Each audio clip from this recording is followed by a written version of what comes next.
প্রায়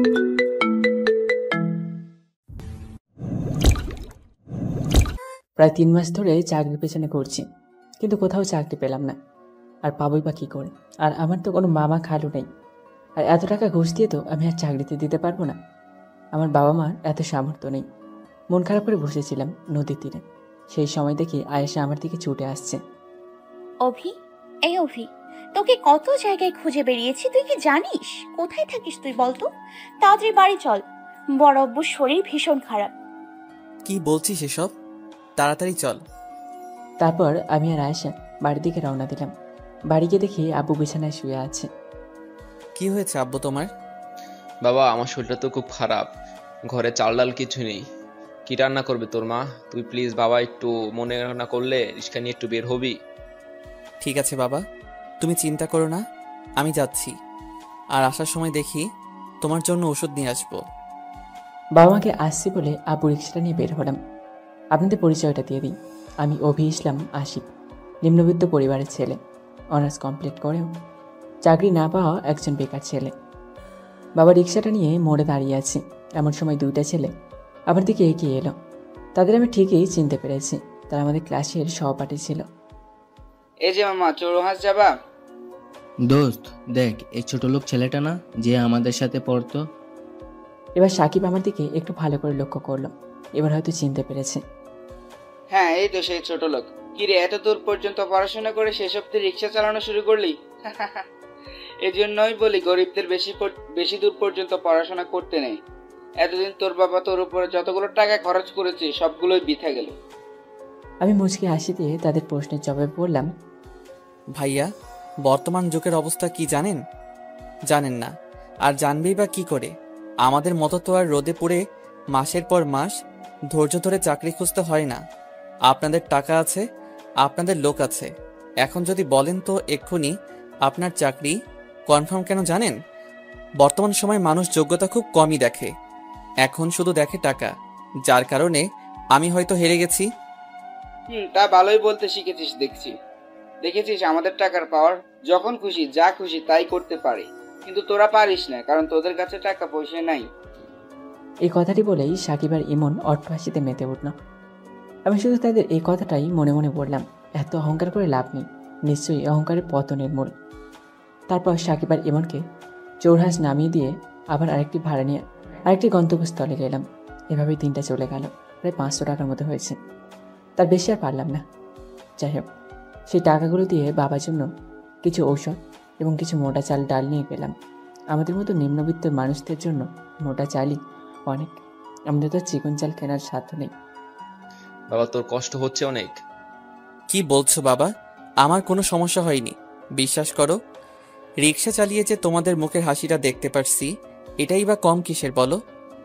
তারপর চাল ডালগুলো মাকে দিলে মা রান্না বসায়। আমি একটু বিশ্রাম নিতেছিলাম, সে সময় আবার আয়েশা এলো আমার কাছে। তোকে কখন থেকে দেখছি, তুই তোর হাতটা কেমন জানি লুকোচ্ছিস। তোর হাতটা আমাকে দেখা। কেন? আমার হাত তোকে দেখাবো কেন? কিছু হয়নি তো আমার হাতের। না, আমাকে মিথ্যে বলবি না, তোর হাতে তো কিছু একটা হয়েছে, আমাকে দেখা। তারপর আয়েশা জোর করে আমার হাতটার দিকে তাকিয়ে চোখের পানি ছেড়ে দেয়। আমার হাতের তালুতে ফোসকা পড়ে গেছে। আর পড়বি বা না কেন, আমার তো রিক্সা চালানোর অভ্যাস নেই। তোর হাতের এই অবস্থা আর তুই আমাকে কিছু বলিসনি? আমাকে কষ্ট দিতে তোর খুব ভালো লাগে, তাই না? কি বলছিস এসব? তোকে কষ্ট দিতে আমার আবার ভালো লাগবে কেন? আমার এমনি ইচ্ছে হয়নি, তাই হাতটা তোকে দেখাইনি। আচ্ছা হয়েছে, বস, আমি দেখি কোনো জায়গায় মলম পাই নাকি, তাহলে হাতে লাগিয়ে দিচ্ছি, ব্যথাটা কিছুটা কমবে। আমি আয়েশাকে যতই দেখি তত অবাক হয়ে যাই। সে আমাকে এতটা পরিমাণ ভালোবাসে যা তা বলে বোঝাতে পারবো না। খুব যত্ন নেয় আমার। আয়েশা পরিচয় তো আপনাকে দেওয়া হলো না। আয়েশা হলো আমার ছোট চাচার মেয়ে। ও যখন খুব ছোট, সে সময় তার বাবা মা একটি ট্রাক চাপায় মারা যায়। তারপর থেকেই সে আমাদের কাছে বড় হতে থাকে। কিছুক্ষণ পরে কোথা থেকে আয়েশা যেন মলম জোগাড় করে এনে আমার হাতে লাগিয়ে দেয়। আমার ব্যথাটা তারপর আস্তে আস্তে কিছুটা কমে যায়। আস্তে আস্তে দিন যেতে লাগে, কিন্তু কোথাও চাকরি পেলাম না। আর চাকরি পাওয়ার আশাও ছেড়ে দিয়েছি, কেননা এখন টাকা ও মামা খালু না থাকলে চাকরি পাওয়া যায় না। বাবার সাথে আমিও রিক্সা নিয়ে পরিবারের হাল ধরা শুরু করেছি। কিছু তো একটা করতে হবে, নইলে তো আমরা কিছুতেই চলতে পারবো না। কলেজে আমার একটা বন্ধু বান্ধবী ছিল না। কিন্তু কেন ছিল না তা জানবেন? তার কারণ হলো আমি গরিব বলে। আমি তো আর সবার মতো নতুন পোশাক আশাক পরে পরিপাটি হয়ে কলেজে যেতে পারতাম না। আমার যা জুটতো তাই পরে কলেজে আসতাম।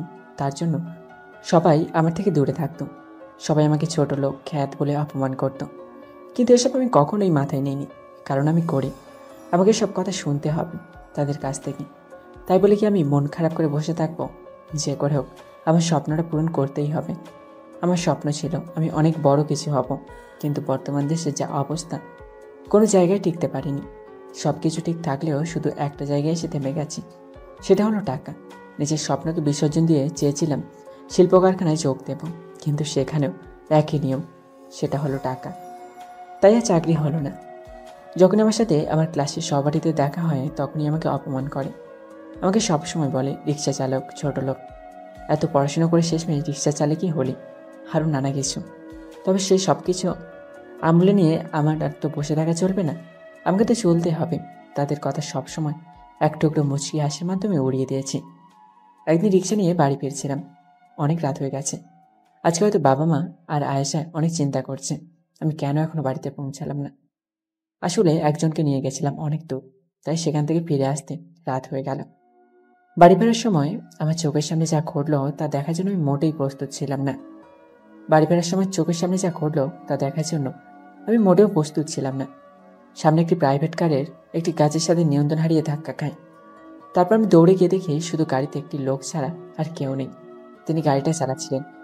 তার মাথায় মনে হয় অনেকটাই আঘাত লেগেছে, অনেক রক্ত পড়ছিল। আমি আমার গামছাটা দিয়ে কোনো রকম মাথাটা পিছিয়ে আমার রিক্সায় করে হাসপাতালে নিয়ে গেলাম। লোকটাকে আমি এর আগে কোনোদিন দেখিনি। বাবা বারবার ফোন দিচ্ছে, এত রাত হয়ে গেছে, কেন ছেলেটা এখনো আসছে না? আমি ফোনটা তুলে দেখি প্রায় 30টার মতো মিস কল, সব বাবাই করেছে। তারপর আমি ফোন দিয়ে জানালাম যে হয়তো আমি আজকে বাড়ি নাও ফিরতে পারি। তিনি জানতে চাইলে আমি তাকে ঘটে যাওয়া ঘটনাগুলো সব কিছু বলি। তারপর সেই সময় একটি ডক্টর এলো আমার কাছে। আপনি যাকে হসপিটালে নিয়ে এসেছেন তিনি আপনার কে হন? উনি আমার কেউ হন না। তাহলে আপনি ওনাকে কোথায় পেলেন? আমি আমার রিক্সা নিয়ে বাড়ি ফিরছিলাম, সেই সময় দেখি তিনি গাছের সাথে অ্যাক্সিডেন্ট করেন। তারপর ঘটনাস্থল থেকে ওনাকে বের করে এনে এখানে ভর্তি করাই। তা ওনার পরিবারকে তো জানাতে হবে, প্লিজ তাড়াতাড়ি জানান। জি দেখছি। তারপর ডাক্তারটি চলে গেল।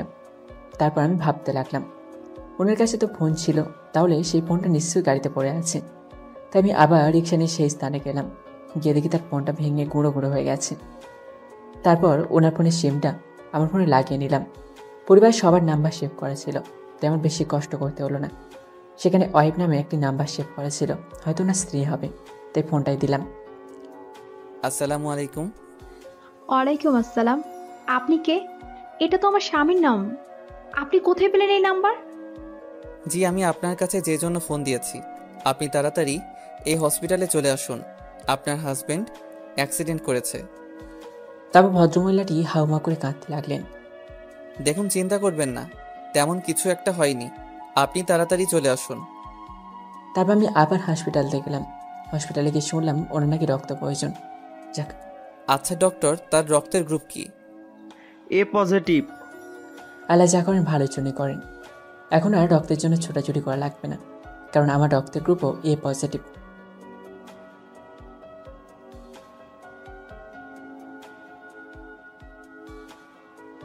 তাহলে তো খুব ভালো হয়, চলুন আমার সাথে। তারপর ডক্টর আমাকে একটি বেডে নিয়ে গেলেন।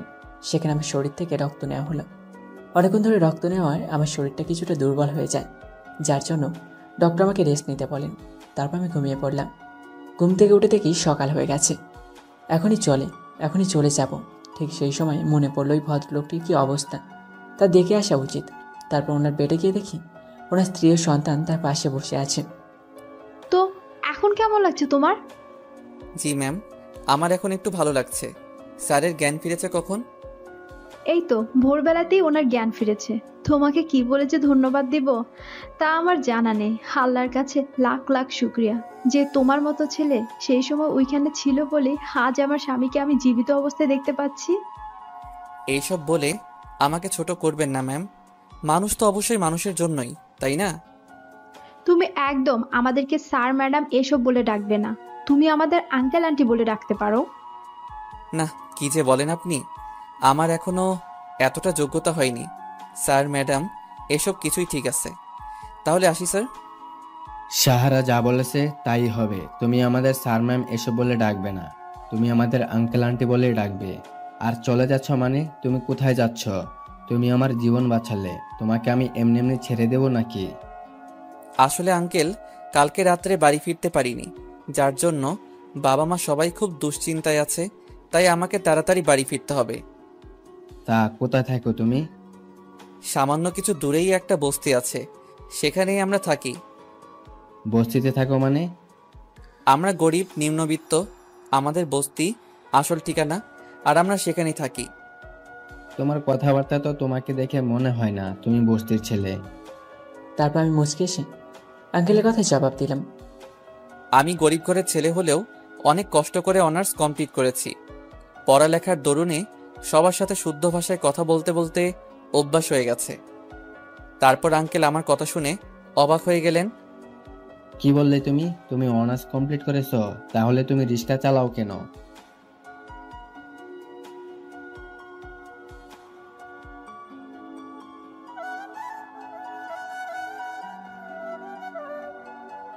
কেন, তুমি তো চাকরি বাকরিও করতে পারো, যেহেতু তোমার যোগ্যতা আছে, অনেক দূর পর্যন্ত পড়াশোনা আছে।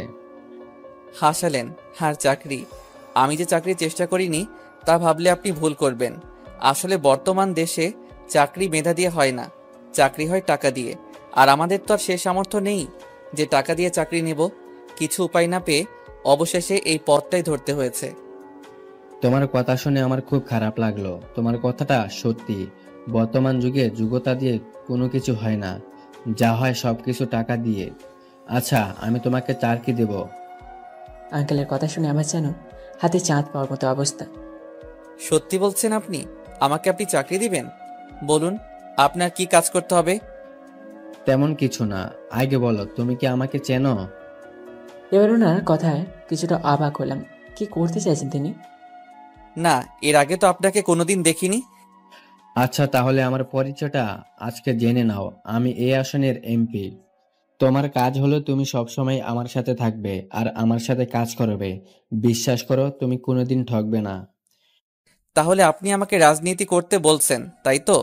আসলে আমি রাজনীতি সম্পর্কে কিছুই জানি না, আর আমি রাজনীতিতে যুক্ত হতে চাই না।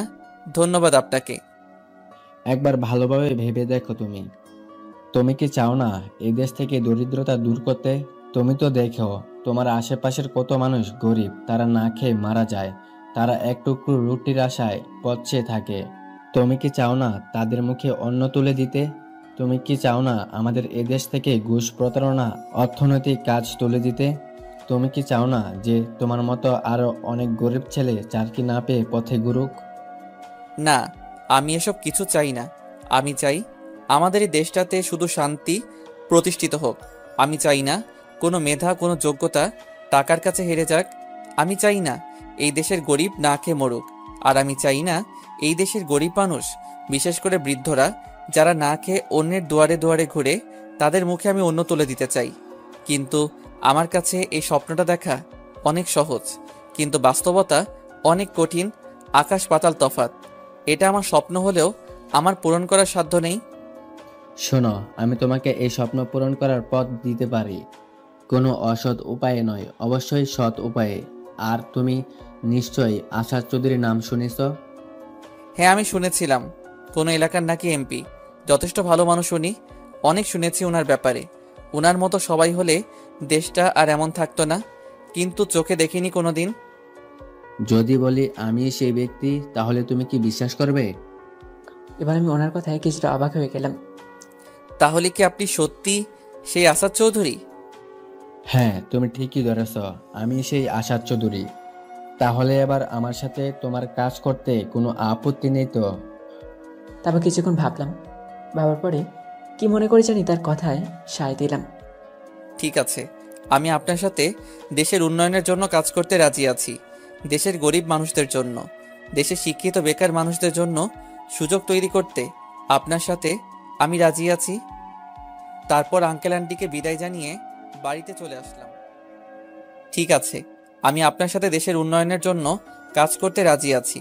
দেশের গরিব মানুষদের জন্য, দেশের শিক্ষিত বেকার মানুষদের জন্য সুযোগ তৈরি করতে আপনার সাথে আমি রাজি আছি। তার আঙ্কেল আন্টিকে বিদায় জানিয়ে বাড়িতে চলে আসলাম। ওনার কথায় সায় দেবো কি দেবো না এ নিয়ে মনটা ভীষণ দ্বিধাদ্বন্দ্বে আছি। কিন্তু চাকরিটা করলে তো পরিবার মুখের হাসি ফোটাতে পারবো, এটা আবার কম কিসের। বাড়িতে গিয়ে সবাইকে জানালাম এই বিষয়টা নিয়ে। বাবা অনেক খুশি, কেননা বাবা আসাদ চৌধুরী সম্পর্কে ভালোভাবে জানেন। তিনিও জানেন যে আসাদ চৌধুরী যথেষ্ট ভালো মানুষ, তার সাথে কাজ করা নিয়ে বাবার কোনো দ্বিধা নেই। কিন্তু মা কিছুতেই আমাকে ওনার সাথে কাজ করতেই দিতে চায় না। রাজনীতি বলে কথা, নানা সংশয় সৃষ্টি হয়েছে তার মনে। তবে পরিবারের কথা চিন্তা করে তিনিও রাজি হয়ে গেলেন। পরদিন পরিষ্কার পরিবারই হয়ে আসাদ চৌধুরীর দেওয়ার ঠিকানায় কি বিশাল বাড়ি। ওনার এই বাড়িতে কি তারাই থাকেন? সত্যি ভাবা যায়। কি চাই এখানে? আসাদ চৌধুরীর সাথে দেখা করতে এসেছে, তিনি আমাকে আসতে বলেছিলেন। অনুমতিপত্র আছে আপনার কাছে? না, সেটা তো। তাহলে তো আমি আপনাকে স্যারের সাথে দেখা করতে দিতে পারি না। আসাদ চৌধুরীর সাথে দেখা করতে এসেছি, তিনি আমাকে আসতে বলেছিলেন। ওকে, তাহলে 1 মিনিট দাঁড়ান, আমি স্যারের সাথে কথা বলিনি। এরপর দারোয়ানটি আসাদ সাহেবের কাছে ফোন দিলেন। আসসালামু আলাইকুম স্যার। ওয়ালাইকুম সালাম। কি ব্যাপার, কি হয়েছে? স্যার, গেটে একটি ছেলে এসেছে আর বলছে সে নাকি আপনার সাথে দেখা করতে চায়। আপনি তাকে নাকি আজকে আসতে বলেছিলেন। ছেলেটার নাম কি? এই যে আপনার নামটা জানি কি জানাবেন স্যার, জানতে যাচ্ছে। তারপর আমি তাকে বললাম আমার নাম অভি ইসলাম আসিফ। স্যার, ওনার নাম অভি ইসলাম আসিফ। ওকে ঠিক আছে, তাহলে ওকে ভিতরে আসতে দাও। জি স্যার। তারপর দারোয়ান আমাকে ভেতরে ঢুকতে দিল। ভিতরে ঢুকে আরও বেশি অবাক হয়ে গেলাম। কত দামি দামি জিনিস সাজানো পুরো বাড়িটা। আমাকে দেখে আসাদ সাহেব বললেন, আরে তুমি চলে এসেছো, তোমার কথা ভেবেছিলাম। তা কি সিদ্ধান্ত নিলে? জি, আমি আপনার সাথে কাজ করতে রাজি আছি। যাক আলহামদুলিল্লাহ, আমি জানতাম তুমি সহজে আমার প্রস্তাবটি ফেলতে পারবে না। আমি খুব খুশি হলাম তোমার উত্তরটা শুনে। তাহলে এখন আমরা একসাথে কাজ করতে পারবো। তোমার মতোই একটা ছেলে আমাদের প্রয়োজন ছিল। আমি আর আঙ্কেলের কথা বলতেছিলাম, সে সময় আন্টি আমাকে দেখে বললেন, আরে তুমি কখন এসেছো? জি, কিছুক্ষণ আগে আসলাম। তা এসে বেশ ভালো করেছো বাবা। আসো, মুখে কিছু দাও। না আন্টি, সেসবের কোনো প্রয়োজন নেই, আমি বাড়ি থেকে খেয়ে এসেছি। সেসব বললে কি করে হয়? প্রথম আমার বাড়িতে এসেছো, আমি কিভাবে তোমাকে খালি মুখে বেরোই বলো তো? তোমাকে কিছু একটা মুখে দিতেই হবে, তোমাকে তো আর খালি মুখে ফেরাতে পারি না। তারপর ওনাদের জোড়াজুড়িতে সামান্য কিছু মিষ্টি খেয়ে চলে আসলাম। আজ মনটা ভীষণ খুশি। তাই দীর্ঘ প্রচেষ্টা পর একটা চাকরি মিলল। জানি না কেমন, কিন্তু আশা করছি ভালোই হবে। রাস্তা দিয়ে হেঁটে বাড়ি ফিরেছিলাম, সে সময় দেখি একটা মেয়ে ফোনে কথা বলতে বলতে হেঁটে যাচ্ছিল। ঠিক সেই সময় তার পেছন দিয়ে একটা ট্রাক আসছিল। কোনো মতে তার হাত টান দিয়ে বাঁচিয়ে নিই, যার কারণে সে পড়ে যায়। তার সাথে আমিও পড়ে যাই। তোর সাহস কি করে হয় আমাকে স্পর্শ করার? দেখুন, আমি আপনাকে ইচ্ছে করে স্পর্শ করিনি। আপনি ফোনে কথা বলতে বলতে মাঝ রাস্তায় চলে যাচ্ছিলেন, ঠিক সেই সময় ট্রাক পেছন থেকে আসছিল। আমি যদি আপনাকে ধরে টান না দিতাম তাহলে নিশ্চয়ই এতক্ষণ একটা অঘটন ঘটে যেত। দেখে তো মনে হচ্ছে কোনো এক ছোট লোকের বাচ্চা তার তোর পোশাক আশাকেই বলে দিচ্ছে। তোদের মতো ছোট লোকদের ভালো করে চেনা আছে আমার, যত সব। এসব কথাগুলো বলেই মেয়েটি চলে গেল। এ যে এখনকার উপকারিতার ফল। যাই হোক, বাসে পৌঁছালাম। বাসে পৌঁছানোর পর বাবা মাকে জানালাম যে কালকে থেকেই ওনার সাথে কাজে জয়েন করতে হবে। আমি ঘরে বসে মেয়েটির কথা ভাবছিলাম, কি করে পারে একজনকে এভাবে রাস্তার মাঝে অপমান করতে, তাও আবার যে তার জীবন বাঁচায়। বসে বসে ভাবতেছিলাম, ঠিক সেই সময় আয়েশা আমার কাছে এসে বলল, কিরে, কি হয়েছে? কই কিছু হয়নি তো। আমাকে মিথ্যে বলে লাভ নেই। তোর মুখ দেখে আমি বলে দিতে পারি তোর একটা কিছু হয়েছে। আর ভালোবাসার মানুষের মনের কথাটা বুঝতে কোনো সমস্যা হয় না। বল কি হয়েছে? তবে আয়েশাকে মেয়েটির সাথে ঘটে যাওয়া ঘটনাগুলো বললাম। আসলে বড় লোকের মেয়েরা এমনই। তুই সব সময় এসব মেয়েদের থেকে দূরে দূরে থাকবি, তাদের কখনো উপকার করতে যাবি না। পরদিন আসাদ চৌধুরীর কাছে গেলাম। তিনি আমাকে সবকিছু বুঝিয়ে দিলেন। আল্লাহর রহমতে সবকিছু ভালোই বুঝে গেলাম। এখন শুধু কাজ করার পালা। তিনি যেখানেই যান আমি তার সাথে যাই। আস্তে আস্তে একসময় আমি তার বিশ্বস্ত সহযোগী হয়ে উঠি। আমি যেখানেই যাই সেখানকার মানসিককে দেখি আশা চৌধুরী গুণগান গাইতে। আর গাইবে বা না কেন, ভালো মানুষকে তো সবাই মনে রাখে। তিনি সবসময় গরিব মানুষদের সাহায্য করেছেন এবং আঙ্কেল চায় আমিও সেটাই করি। আমি অবশ্য এটাই চাই যে গরিব মানুষদের উপকার করতে। একদিন আমি এবং আমাদের কিছু সহকর্মী মিলে একটি কাজ করে পেয়েছিলাম। সেই সময় দেখি সামনে অনেকগুলো মানুষ জড়ো হয়ে আছে। সাফি, তোমরা গাড়ি নিয়ে চলে যাও, আমি একটু পরে আসছি।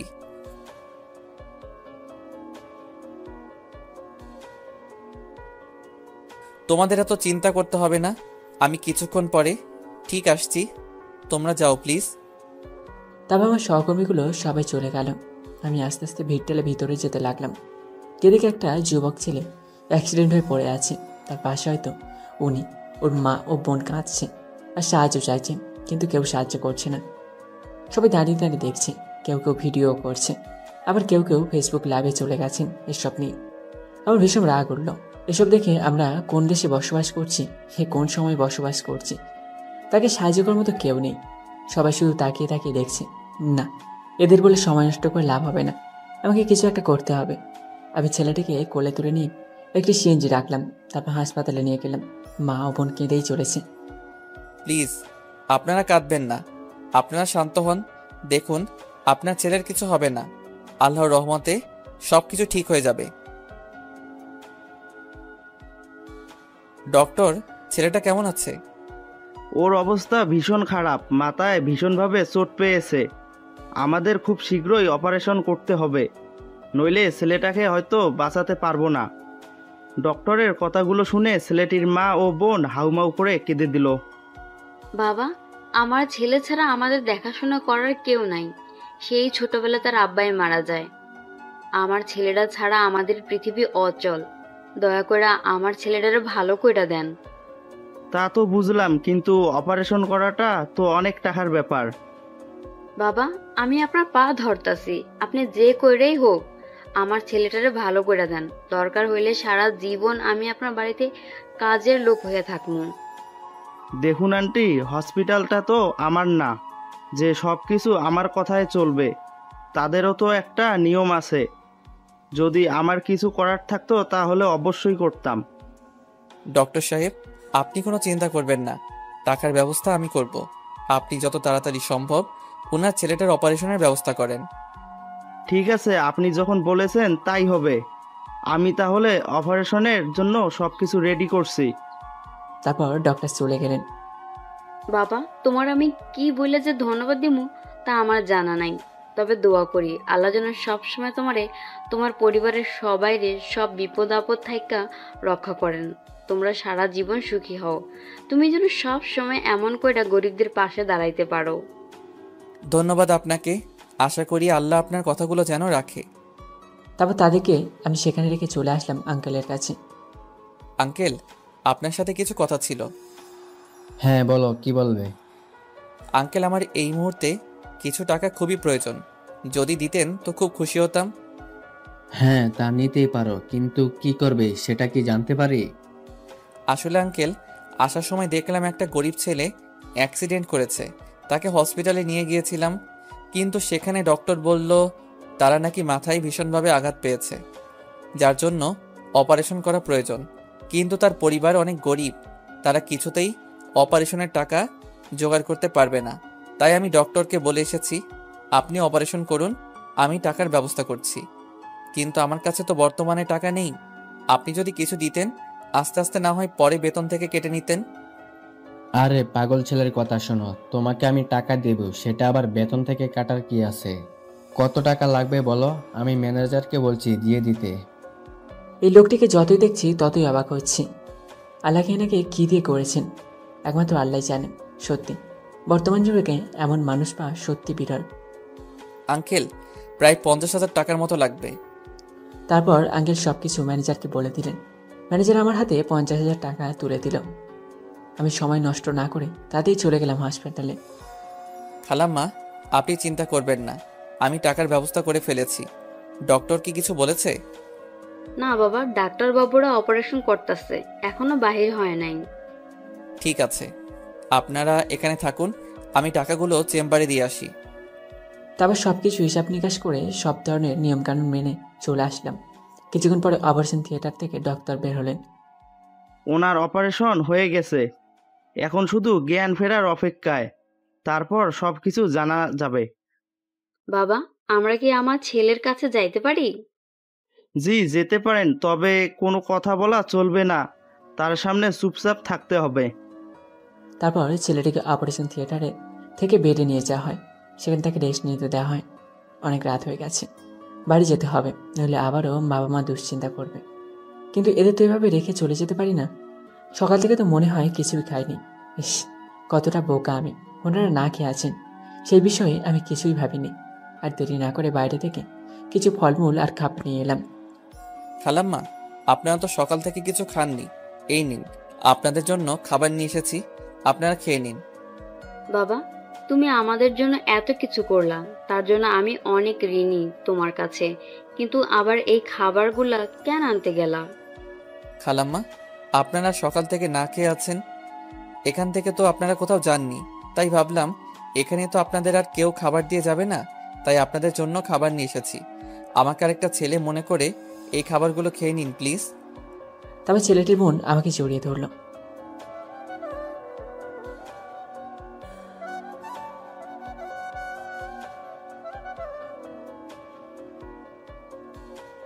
সেসব কথা একদম বলবে না। মনে করো আমিও তো তোমার আরেকটা ভাই, তাই না? তাহলে বোনের জন্য একটা ভাই আরেকটা ভাইয়ের জীবন কেন বাঁচাতে পারবে না? খালাম্মা, কোনো চিন্তা করবেন না, এখন আর চিন্তা করার কোনো কারণ নেই। আস্তে আস্তে আপনার ছেলে ঠিক হয়ে যাবে। অনেক রাত হয়ে গেছে, আপনারা এখানে শুয়ে পড়ুন, আমাকে বাড়ি যেতে হবে, নইলে বাবা মা চিন্তা করবে। আচ্ছা বাবা, যাও, অনেক কষ্ট করলা আমাদের জন্য, সাবধানে যাইও। তারপর তাদের বিদায় জানিয়ে চলে গেলাম। বাড়ি গিয়ে মা খেতে দিলেন। খাওয়া দাওয়া করে কিছুক্ষণ ফেসবুকে ঢুকলাম। ফেসবুকে ঢুকে একটা ছবির দিকে নজর পড়ল। এটা তো সেই অহংকারী মেয়েটা। প্রোফাইলের নামটা কি দেওয়া আছে দেখি তো। প্রোফাইলে নাম দেওয়া আছে নাহিদা সুলতানা। নামটা বেশ ভালো, কিন্তু মনটা এমন কেন? হয়তো কোনো ধনী বাপের একমাত্র আদরের দুলালি মেয়ে, যার জন্য এমন বিগড়ে গেছে। তারপর আরও কিছুক্ষণ ফেসবুকে ঘোরাঘুরি করে একটু ঘুম দিলাম। পরের দিন সকালে ঘুম থেকে উঠে দেখি আয়েশা আমার পাশে এসে আবার মাথায় হাত বুলিয়ে দিচ্ছে। শুভ সকাল। শুভ সকাল। এত সকালে আমার ঘরে কি? বারে আসতে পারি না বুঝি? কিছুদিন পর তো এই রুমটা আমারই হবে, তাই না? বই গেছে তোকে বিয়ে করতে, এখন আমি আসাদ চৌধুরীর বাম হাত, বুঝেছিস? এখন কত মেয়ে আমার পিছে ঘুরে বেড়াবে। ঘুরে বেড়ালে হলো, যদি কোনো মেয়ের দিকে তাকাস একেবারে চোখ দুটো গেলে দিব। আইসে রে, কোন দেশের প্রধানমন্ত্রী, সে নাকি আমার চোখ গেলে দেবে? দেখবেই তো, এত কথা না বলে তাড়াতাড়ি ওঠ, বড় আম্মু খেতে ডাকছে। যা আসছি। তারপর আয়েশা আমার রুম থেকে চলে গেল। আর কিছুক্ষণ পরে দেখি আশা চৌধুরীর ফোন। আসসালামু আলাইকুম। ওয়ালাইকুম সালাম। আঙ্কেল, এত সকালে ফোন দিলেন, কিছু কি হয়েছে? না, কিছু হয়নি। কালকে রাত্রে আমার এক বন্ধু ফোন দিয়েছে, তার মেয়েরা নাকি বিয়েতে, তাই সেখানে যেতে হবে। তাই ভেবেছিলাম কি তুমি চলে এসো আমাদের সাথে। কিন্তু আমি কি করে যাব বলুন তো? এত বড় অনুষ্ঠানে আমাকে নিয়ে যাওয়া কি উচিত হবে? দেখো, এসব কথা বলো না, তোমাকে আমাদের সাথে যেতে হবে, না হলে কিন্তু তোমার আন্টি তোমার ওপর ভীষণ রাগ করবে। আচ্ছা ঠিক আছে, আমি রেডি হয়ে চলে আসছি। আচ্ছা, চলে এসো তাড়াতাড়ি। মা, কি রেঁধেছ? তাড়াতাড়ি খেতে দাও, এক জায়গায় যেতে হবে। এত সকালে আবার কোথায় যাবি? আসাদ আঙ্কেল ফোন করেছিল, তার নাকি এক বন্ধুর মেয়ের বিয়ে, সেখানে নাকি আমাকেও যেতে হবে। যেতে চাইলাম না, তবু যেতে হচ্ছে, নইলে আন্টি রাগ করবে। আচ্ছা যা, সাবধানে চলাফেরা করিস, জানিসই তো বড়লোকের ব্যাপার স্যাপার, সেখানে কত ধরনের মানুষ আসবে, ভেবে দেখ তো। আচ্ছা মা, ঠিক আছে। বিয়ে বাড়ি যাচ্ছিস ভালো কথা, কিন্তু একটু আগে যে কথাগুলো বললাম সেগুলো যেন মনে থাকে, নইলে কিন্তু খুব খারাপ হয়ে যাবে। বুঝতে পেরেছি, আপনার আদেশই যথাজ্ঞা। কি রে, কি কথা বলেছে আয়শা তোকে সকালে? বড় চাচি, তোমাকে সে কথাগুলো না শুনলে হবে। তারপর রেডি হয়ে চলে গেলাম। জানি না ওদিকে ছেলেটির কি খবর, জ্ঞান ফিরেছে কি না। তাদের কাছে তো ফোনেও নেই যে ফোন দিয়ে জেনে নেব, তাদের কাছে তো ফোনও নেই যে ফোন দিয়ে জেনে নেব। আবার ডাক্তারের নাম্বার নেওয়া হয়নি। উফ, কি জ্বালা। বিয়েবাড়িতে না গেলে আবার সেখানে যেতাম, কিন্তু এটার জন্য তো সেখানে যেতে পারছি না। তারপর আঙ্কেল, আন্টি ও তার ছেলে মেয়ে সব তৈরি হয়ে গেলে তাদেরকে নিয়ে বেরিয়ে পড়লাম। তুমি তো কালকে বললে একটি ছেলেকে নাকি হসপিটালে ভর্তি করেছ, তা সেটা তো নিশ্চয়ই এ পথ দিয়ে যেতে হয়, তাই না? জি। তাহলে চলো, যাবার সময় না হয় তাদের সাথে একবার দেখা করেই যাই, কি অবস্থা ছেলেটার। সত্যি কি আপনি যাবেন? হ্যাঁ, অবশ্যই। কিন্তু এভাবে আপনার কি যাওয়া ঠিক হবে? আফটার অল আপনি এই জায়গার এমপি, কোনো সেফটি ছাড়া তো আপনাকে এভাবে নিয়ে যাওয়া ঠিক না। আমি হসপিটালে কোনো এমপির পরিচয়ে ঢুকবো না, আমি ঢুকবো একটি সাধারণ মানুষ হিসেবে। তুমি হসপিটালের সামনে নামবে। ঠিক আছে। তারপর আঙ্কেলের কথা মতো হসপিটালে নিয়ে গেলাম। আঙ্কেল গাড়ি থেকে নেমে হসপিটালে ঢুকতেই সবাই যেন তার সামনে জড়ো হয়ে গেল। কি ব্যাপার, তোমরা আমাকে দেখে দৌড়ে আসলে কেন নিজেদের কাজ ফেলে?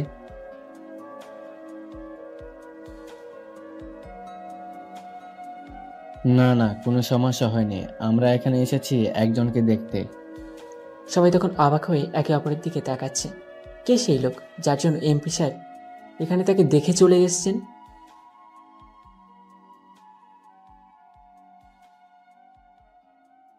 তার পরিচয় হলো একটি গরিব ছেলে, সে অ্যাক্সিডেন্ট করে হসপিটালে ভর্তি হয়েছে। এই যে একে দেখতে পাচ্ছেন, এই ছেলেটাই কালকে একটি ছেলেকে এই হসপিটালে ভর্তি করেছে এবং তাকে আমি দেখতে এসেছি। প্লিজ আপনারা এবার আপনাদের কাজে যান। তারপর আঙ্কেলের কথা মতো সবাই নিজেদের কাজে চলে গেল। আমি আঙ্কেল, আন্টি, নূপুর ও রনি, আঙ্কেলের ছেলের নাম ও মেয়ের নাম, রুমে ঢুকলাম। আমাকে দেখে খালামা কিছুটা খুশি হন। তারপর আঙ্কেলকে দেখে অবাক হয়ে যান। স্বয়ং অত্র এলাকার এমপি এখানে এসেছে তার ছেলেকে দেখতে। জি স্যার, আল্লাহর রহমতে এখন খুব ভালো আছে। আমাকে দেখে খুব অবাক হয়েছো, তাই না? তা তো একটু অবাক হয়েছি, কারণ আমাদের এমপি সাহেব যে আমার ছেলেটা দেখতে আইছে। আপনার ছেলের কখন জ্ঞান ফিরেছে খালাম্মা? এই তো ভোরের দিকে জ্ঞান ফিরে আইছে। তবে আঙ্কেল ডক্টরদের সব কিছু বলে দিলেন যেন হাসপাতালে সব রোগীদের ঠিকমতো চিকিৎসা করা হয়। তারপর ছেলেটি ও তাদের পরিবারের থেকে বিদায় জানিয়ে আমরা আবার রওনা হলাম বিয়ে বাড়িতে। গাড়ি থেকে নেমেই যেন অবাক হয়ে চেয়ে রইলাম। বাড়িটা বিশাল, আবার এমনভাবে আলোকসজ্জায় সজ্জিত করা হয়েছে যে চোখ ফেরানো দেয়। তারপর আমি আঙ্কেল, আন্টি সবাই মিলে বাড়িতে প্রবেশ করলাম। গেট থেকে শুরু করে বাড়ির মেন দরজা পর্যন্ত সবাই ফুল নিয়ে দাঁড়িয়ে আছে আঙ্কেলকে স্বাগত জানানোর জন্য। এখানে কত এলাকার কত নামি দামি লোকজন এসেছে কে জানে। এদের সাথে আমার স্ট্যাটাস কিছুতেই মেলে না। আরে আসাদ যে, কেমন আছিস বল? আরে ভাই, আমি খুব ভালো আছি, তুই কেমন আছিস? আমি খুব ভালো আছি। তোরা এসেছিস শুনে খুব ভালো লাগলো। বাই দ্য ওয়ে, আমি যদি কোনো ভুল না করি তাহলে এই সেই অভি। হ্যাঁ, এই ছেলেটা অভি, বড্ড ভালো একটা ছেলে। গরিব ঘরের ছেলে, অনেক দূর পর্যন্ত পড়াশোনা করেছে, কিন্তু চাকরি পাচ্ছিল না। তাই আমি তাকে দেখে আমার পছন্দ হয়ে যায়, তাই তাকে আমার সাথে যুক্ত করে নিলাম। ও রিয়েলি? তুমি তাহলে সেই দিন আমার বন্ধুর জীবন বাঁচিয়েছিলে। কি বলে যে তোমাকে ধন্যবাদ দেবো বুঝতে পারছি না। তোমার জন্য আজ আমার বন্ধুকে দেখতে পাচ্ছি। এসব বলে আমাকে লজ্জা দেবেন না। আর মানুষ তো মানুষের জন্যই, তাই না? যদি আমরা একে অপরের বিপদে না আসতে পারি তাহলে আমরা কিভাবে মনুষ্যত্বের মধ্যে পড়ি? বাহ, বেশ ভালো কথা বলতে পারো তো তুমি। ওই একটু একটু আর কি। অভি শোনো, আমি আর তোমার আন্টি মিলে ওই দিকটায় গেলাম, তুমি এদিকে ঘোরাঘুরি করো, কেমন? জি আঙ্কেল, আপনারা নিশ্চিন্তে যান। তারপর আঙ্কেল, আন্টি গল্প করতে করতে অন্যদিকে চলে গেলেন। আর নূপুর ও রনি, ওদের কথা কি বলবো, বাচ্চা ছেলে মেয়ে, তাই তারা অন্য বাচ্চাদের সাথে ছোটাছুটি করছে। বাড়ির ডান দিকে একটি খোলা আকাশের মতো কিছু দেখতে পেলাম। যাই ওদিকটাতে গিয়ে বসি। বাড়ির দিকে আসতে দেখলাম আমার সমবয়সী কিছু ছেলে মেয়ে এখানে গান বাজনা করছে। আমি সেখানে দাঁড়িয়ে কিছুক্ষণ তাদের দেখতে থাকলাম। ঠিক সেই সময় কি থেকে কি হয়ে গেল বুঝতে পারলাম না। ঠাস ঠাস, চোখে দেখতে পারিস না? কানা নাকি? দিলি তো আমার জামা জুতো নষ্ট করে। তখন সেই ছেলে মেয়েগুলো গান বাজনা বন্ধ করে আমাদের দিকে অবাক দৃষ্টিতে তাকিয়ে আছে। আমি তো ইচ্ছে করে কিছু করিনি। সরি, আসলে আমি ইচ্ছে করে কিছুই করিনি। পা পিছলে তাল সামলাতে না পেরে আপনার সাথে ধাক্কা লেগে যায়, যার কারণে এমন হলো। আমি সত্যি অনেক দুঃখিত। ছোট লোকের বাচ্চা, আমার জুতোয় কাদা লাগিয়ে বড় বড় কথা বলছিস? তাছাড়া তুই কে? তোকে তো এখানে ইনভাইট করা হয়নি, তুই এখানে ঢুকলি কি করে? তখন মেয়েটির বান্ধবীরা বলল, আরে জানিস না, তোর বাবা এই সময় কিছু ফকির মিসকিন গরিবদের সাহায্য করে, হয়তো তখন ঢুকে পড়েছে, বলেই সবাই হাসাহাসি করতে থাকলো। সমস্যা নেই, আপনার জুতো জোড়া আমাকে দিন, আমি এক্ষুনি পরিষ্কার করে আনছি। না, পরিষ্কার করে আনলে হবে না, তোকে এখানে পরিষ্কার করতে হবে, তাও আবার তোর শার্ট দিয়ে। আমি তোর হাঁটুর উপর পা দেব, তুই তোর শার্ট দিয়ে আমার জুতো জোড়া পরিষ্কার করে দিবি, আর এটাই হবে তোর শাস্তি। কি বলছেন কি এগুলো আপনি? হ্যাঁ, যা বলছি তাই কর। আমি একটা গরিব ছেলে, আমাকে এমনভাবে সবসময় অপমানিত হতে হয়, এটা আমাদের মতো গরিবদের অভ্যাস হয়ে দাঁড়িয়েছে। তারপর আমি আমার শার্ট দিয়ে মেয়েটির জুতো জোড়া পরিষ্কার করে দিলাম। সবাই তাকিয়ে তাকিয়ে হাসছে আর নানাভাবে অপমান করছে। তাদের এই তাচ্ছিলের হাসিতে আমার চোখ দিয়ে পানি বের হয়ে এলো। নিজেকে সামলে নিতে না পেরে বাইরে চলে এলাম। না, থাকবো না, আমি এই বিয়ে বাড়িতে পারবো না আমি এভাবে অপমান সহ্য করতে। এদিকে আমি যে মেয়েটির জুতো জোড়া শার্ট দিয়ে মুছে দিয়েছি, সেটা মেয়েটির বাবা অর্থাৎ আঙ্কেলের বন্ধু দেখে ফেলে। ঠাস ঠাস। মেয়েটির বাবা রেগে গিয়ে মেয়েটিকে দুটো চড় মারলেন। তোমাকে আমি ছোটবেলা থেকে এই শিক্ষা দিয়ে এসেছি, তোমরা যাকে গরিব ছোট লোক বলে অপমান করে তাড়িয়ে দিচ্ছ, সে কে তোমরা জানো? আমার বন্ধু আসাদ চৌধুরীর পার্সোনাল অ্যাসিস্ট্যান্ট বা অর্থ এলাকার পরবর্তী এমপি হওয়ার একমাত্র যোগ্য দাবিদার। এবার সবাই অবাক হয়ে তাকিয়ে থাকি। মেয়েটি বলে, এটাই তাহলে সেই অভি ভাইয়া? হ্যাঁ হ্যাঁ, এটাই সে হবে যার জন্য তোমরা মেয়েরা কলেজে এখনো নিরাপদ ঘুরে বেড়াতে পারছো। মনে পড়ে কি কলেজের সেই দিনের ঘটনাটা, যেদিন তোমাকে ও তোমার বন্ধুদেরকে সবার সামনে কলেজের ছেলে কিভাবে ছোট করছিল? বলে গেছো কি সেই কথাটা? সেদিন তুমি আমাকে বলেছিলে যে ছাব্বির ও তার বন্ধু মিলে তোমাদের সাথে খারাপ কিছু বলতে যাচ্ছিল। তখন আমি আসাদকে জানাই, তখন আসাদের মাধ্যমেই অভি ও তার কিছু বন্ধু মিলে ওদের উচিত শিক্ষা দেয়, যার কারণে তোমরা এখনো কলেজে নিরাপদ আছো। তারপর মেয়েটি, ও আপনাদের তো মেয়েটির নামে বলাই হয়নি, মেয়েটির নাম তানিশা।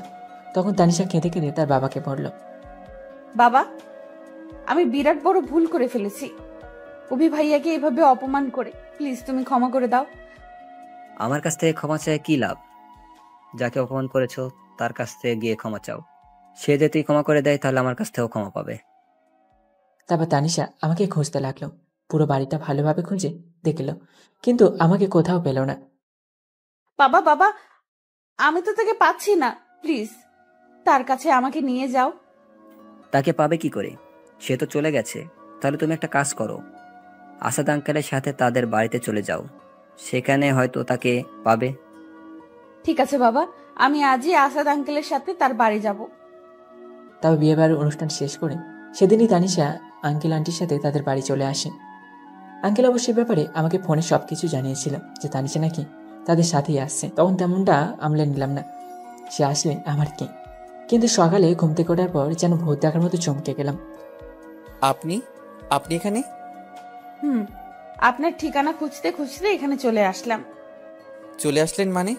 আমার কাছে কিসের জন্য এসেছেন? আবার অপমান করতে বুঝি? দেখেন ভাইয়া, আমি আপনার কাছে ক্ষমা চাইতে এসেছি। কালকে যা করেছি তার জন্য অত্যন্ত লজ্জিত, দুঃখিত। প্লিজ আমাকে ক্ষমা করে দিবেন। কেন? আপনি আমার আসল পরিচয় জানার পর আমার কাছে ক্ষমা চাইতে আসছেন? যদি আসল পরিচয় না জানতেন তাহলে কি করতেন? আপনি কি এইভাবে গরিবদের উপর অত্যাচার করেন? তানিশা আমার কথার উত্তর দিল না, মাথা নিচু করে চুপ করে বসে আছে, হয়তো কান্না করছে। দেখুন, এখানে কান্না করবেন না, এটা কোনো কান্নার জায়গা না। আপনার সাথে বাইরে কথা বলছি, চলুন। তারপর আমি রেডি হয়ে তানিশাকে নিয়ে বাইরে গেলাম। বাড়িতে এসব কথা বলা ঠিক না। এবার বলুন, এই গরিব বাড়িতে আপনাকে আসার ঠিকানাটা কে দিল? আঙ্কেলের থেকে ঠিকানা জেনে নিয়ে আপনার এখানে এসেছি। তা আমাদের মতো গরিবের ঘরে কেন আসতে গেলেন? আমাদের ঘরে তো আর এসি নেই, হয়তো আপনার ঠান্ডা লেগে যেতে পারে, না হলে কাপড়ে নোংরা লেগে যেতে পারে। প্লিজ এমন করে আর বলবেন না। আমি যা করেছি তার জন্য আপনার কাছে ক্ষমা চাইছি। আর কোনো দিনও গরিবের প্রতি অন্যায় করব না, তাদের ছোট করে দেখব না। প্লিজ আমাকে ক্ষমা করে দিবেন। সত্যি বলছেন তো? হ্যাঁ হ্যাঁ, সত্যি সত্যি সত্যি, এই 3 সত্যি, আর কখনো এমনটা হবে না। আচ্ছা ঠিক আছে, আমি আপনাকে ক্ষমা করে দিলাম। অনেক ধন্যবাদ। তারপর আমরা কেউ কারোর সাথে কথা বলছি না, চুপচাপ বসে আছি। আমাদের ভিতরে নীরবতা ছেয়ে গেছে। প্রায় কিছুক্ষণ এভাবে থাকার পর তানিশা বলল, আমরা কি একে অপরের বন্ধু হতে পারি? না মানে আপনি যদি চান তো। ওকে, ঠিক আছে। কারোর বন্ধু হতে আমার কোনো আপত্তি নেই। আচ্ছা, আপনি কোন বর্ষে পড়েন যেন? যে এবার আমি অনার্স প্রথম বর্ষে উঠলাম। ও বেশ ভালো। তাহলে আমি আজকে উঠি, বাড়ি যেতে হবে। আপনিও বাড়ি যান। না, একটু থাকি না প্লিজ, খুব ভালো লাগছে। আপনিও চলুন, চলুন ওইদিকে যাই, কত সুন্দর জায়গা ওটা। ওকে, ঠিক আছে, চলুন। তারপর নদীর তীরের দিকে বসলাম। বাদাম কিনে আমরা দুজনেই খাচ্ছি, কেউ কোনো কথা বলছে না। আমি বেশ বিরক্ত হয়ে গেলাম। এসবের মানে কি? অনেক তো হলো, এবার তো উঠুন। ঠিক আছে, আপনি বাড়ি যান, আমিও বাড়ি চলে যাচ্ছি। তারপর তানিশা তার বাড়ি চলে গেল, আমিও আমার বাড়ি চলে গেলাম। মেয়েটি কে? কোন মেয়েটি? ন্যাকামো এত সকালে এখানে এসছে? ও, তুই তানিশার কথা বলছিস? ও তো আসাদ আঙ্কেলের বন্ধুর মেয়ে। তো তোর আশাদ আঙ্কেলের বন্ধুর মেয়ে এত সকালে এখানে কি করতে এসেছিল? তাহলে শোন, কালকে বিয়ে বাড়ি গিয়েছিলাম না, সেখানে একটু ভুল বোঝাবুঝি হয়ে যায়, যার কারণে তানিশা আমাকে অপমান করেছিল। তাই সে তার ভুলটা বুঝতে পেরে সকালে চলে এসেছে আমার কাছে ক্ষমা চাইতে। তো সে তোকে অপমান করলো আর তুই তাকে ক্ষমা করে দিলি? দিলাম। জানিসই তো ক্ষমা করা মহৎ গুণ। বুঝলাম। আর কোনোদিন যদি ওই মেয়ের সাথে তোকে দেখেছি, তো তোর একদিন কি আমার একদিন। কেন কেন? সেটা না হয় তুই সেই সময়ে বুঝতে পারবি। তারপর আয়েশা আমাকে সাবধান করে কাজে চলে গেল। আমি সেখানে দাঁড়িয়ে গেলাম। বাবারে, রাগী জানতাম, তবে এতটা রাগী সেটা জানতাম না।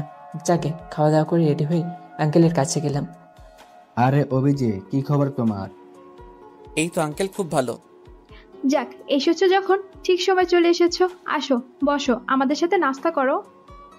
না আন্টি, আমি আসার সময় নাস্তা করে এসেছি, এখন আর কিছু খেতে পারবো না। তা বললে হবে না, তোমাকে খেতেই হবে আমাদের সাথে। তারপর আন্টি জোড়া জোড়িতে সামান্য কিছু খেলাম। আঙ্কেল, তাহলে আজকে আমাদের কাজটা কি?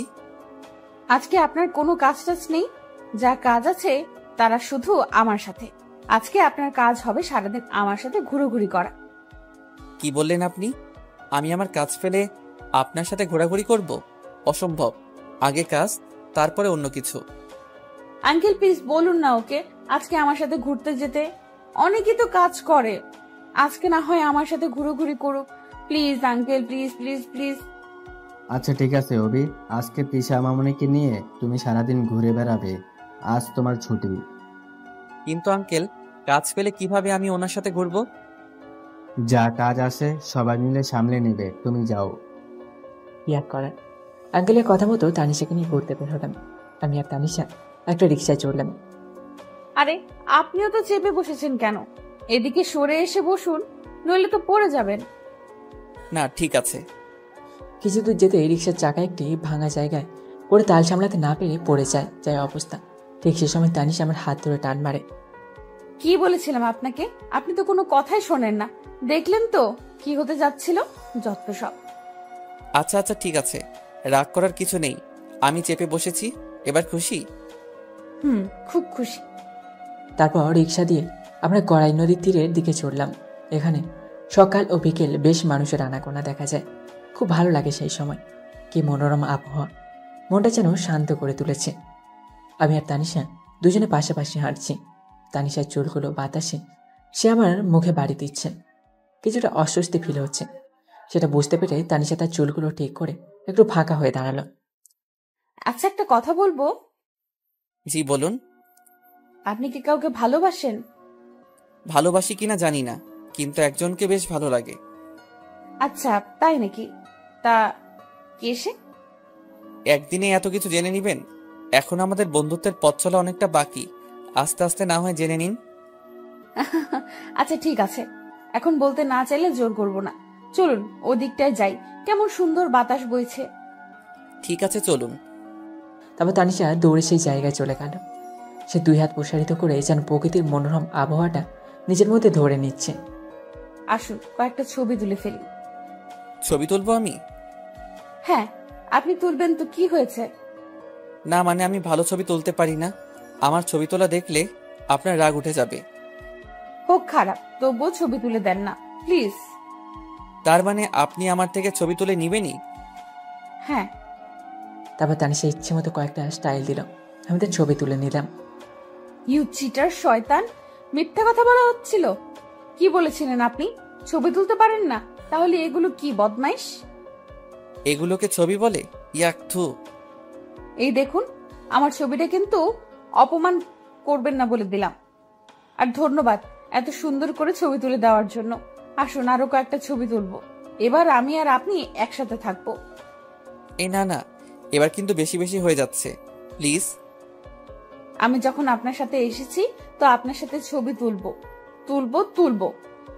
ভাই রে ভাই, এটা মেয়ে না অন্য কিছু বোঝা বড়, তাই জোর করে আমার সাথে ওর ছবি তুলে নিল। জানি না পরে আবার কি করে। অনেক ঘোরাঘুরি করলাম আমি আর তানিশা। দুপুর হয়ে গেল। তারপর আমি আর তানিশা একটা রেস্টুরেন্টে ঢুকে লাঞ্চ করে বাসায় ফিরছিলাম। ঠিক সেই সময় আমাদের পথ আটকায় আরভিন। কি রে তুই তুই আমাদের পথ আটকালি কেন? এমনি ইচ্ছে হলো তাই। বাবা, এটা কি গার্লফ্রেন্ড নাকি? বেশ সুন্দর তো, একটু ছুঁয়ে দেখি কেমন।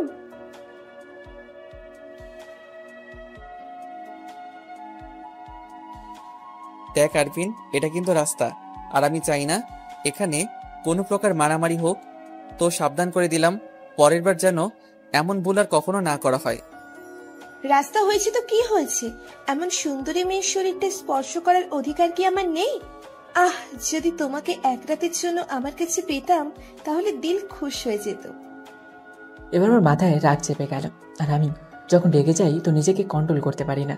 রাস্তার মাঝখানে ডিভাইডারের লোহার কিছু পড়েছিল, তারপর আমি সেটা দিয়ে তার হাতের কবজি গায়ে দিলাম বাড়ি দেওয়ার সাথে সাথে সে তার হাত নিয়ে কোঁকাচ্ছে। তারপর তার মাথা বরাবর একটা বাড়ি দিলাম। মাথায় বাড়িটা আসতেই ছিল, কিন্তু সেই জিনিসটাই লোহা হয় তার মাথাটা ফেটে যায়। তারপর তার সাথে থাকা কয়েকজন ভয় পেয়ে যায়, কারণ তাদেরকে একদিন এমন অবস্থা করেছিলাম। শোন, তোরা তোদের বন্ধুকে সোজা হাসপাতালে নিয়ে গিয়ে ট্রিটমেন্ট করবি, আর জ্ঞান ফেরার পর বলবি কোনো সময় যেন কোনো মেয়েকে এইভাবে অসম্মান না করে। যদি আমার চোখে পড়ে বা আমার কানে খবর যায় তাহলে আজকের কথাটা মনে রাখতে বলিস। আর হ্যাঁ, আমাদের শত্রুতাটা রাজনীতি নিয়ে, তো বাইরের কিছু নিয়ে যেন নেক্সট টাইম এমন কিছু করা না হয়, তো পরের বার ভালো হবে না বলে দিলাম। তারপর তারা আরপিনকে ধরে হসপিটালে নেয়, আর আমি আর তানিশা সেখান থেকে চলে আসলাম। আসার সময় বারবার তানিশা কেমন যেন করে আমার দিকে তাকাচ্ছিল। কি হয়েছে, এমন করে তাকাচ্ছেন কেন? শরীর খারাপ লাগছে? ডাক্তারের কাছে নিয়ে যাব? না মানে, আপনি যে ওই ছেলেটাকে এমন ভাবে মারলেন তা দেখে আমি চমকে গেছি। আপনার মতো ছেলেও এমন ভাবে কাউকে মারতে পারে তা জানা ছিল না। আচ্ছা, ছেলেটাকে আর আপনি ওনাকে চিনেনই বা কি করে?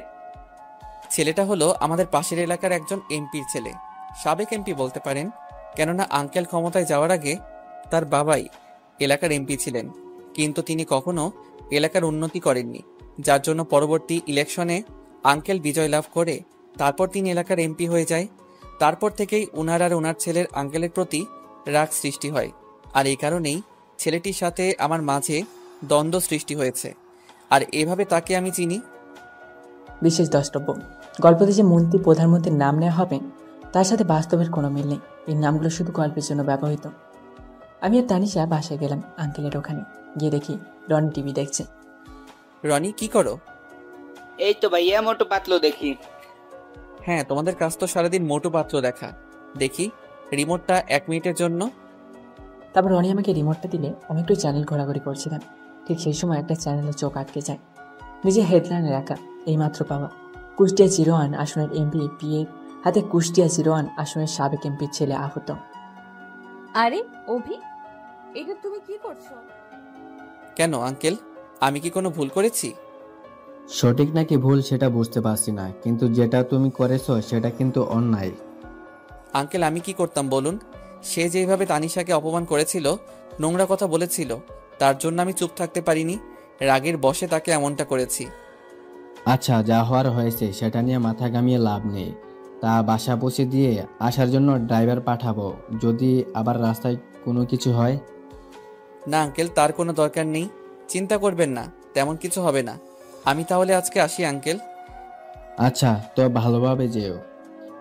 তারপর আঙ্কেলের বাড়ি থেকে বের হয়ে রিক্সা খুঁজলাম, কিন্তু পেলাম না। কি আর করার, হেঁটে যেতে হবে। তো হেঁটে যেতেছিলাম, যেতে যেতেই সামনে সব প্রেসের লোক আমাকে ঘিরে ধরে।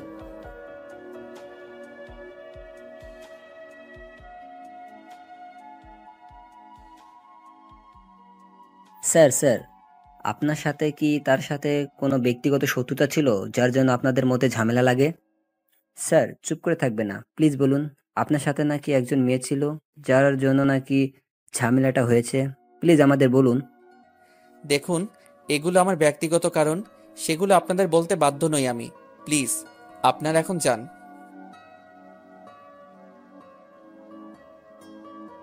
উফ, কতবার বলবো আপনাদেরকে, আপনারা কি শুনতে পান না?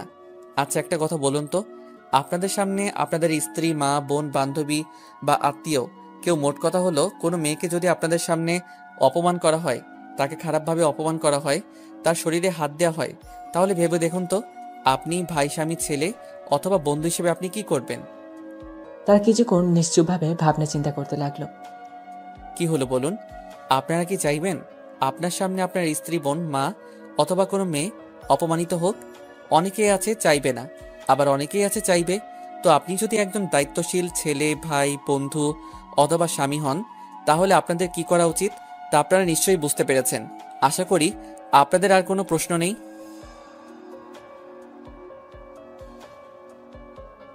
দেখুন, এটা আমার ব্যক্তিগত বিষয়, তো এটার ব্যাপারে না জিজ্ঞেস করলেই খুশি হব। ধন্যবাদ।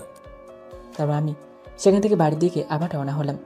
কোথা থেকে আসে সব বুঝতে পারি না, সবসময় কি আমার পিছে পিছে ঘোরে নাকি? এখান থেকে এটুকু আসতে না আসতেই সবাই ঘিরে ধরেছে, যত সব। বাসে গিয়ে দেখলাম মা যেন কিছু একটা নিয়ে চিন্তা করছেন। আয়েশাও মায়ের পাশে বসে আছে। কি হয়েছে মা, তোমরা এইভাবে বসে আছো কেন? কিছু কি হয়েছে? কি হয়েছে মানে? বুঝতে পারছিস না কি হয়েছে? না, সত্যি আমি কিছু বুঝতে পারছি না, প্লিজ বলো আমাকে কি হয়েছে। টিভিতে এগুলো কি দেখলাম? এই সবগুলো কি মিথ্যা?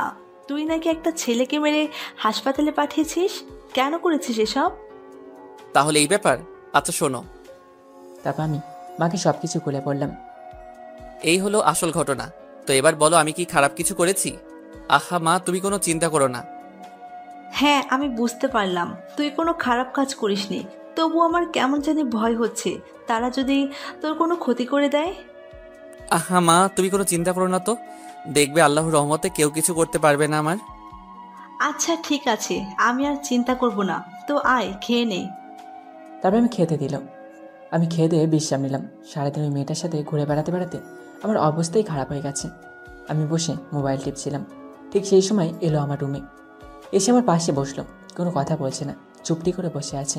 তাই আমি জিজ্ঞাসা করলাম, কি রে, কি হয়েছে? কিছু বলবি কি? কি রে, কি হয়েছে? চুপ করে আছিস কেন, বল।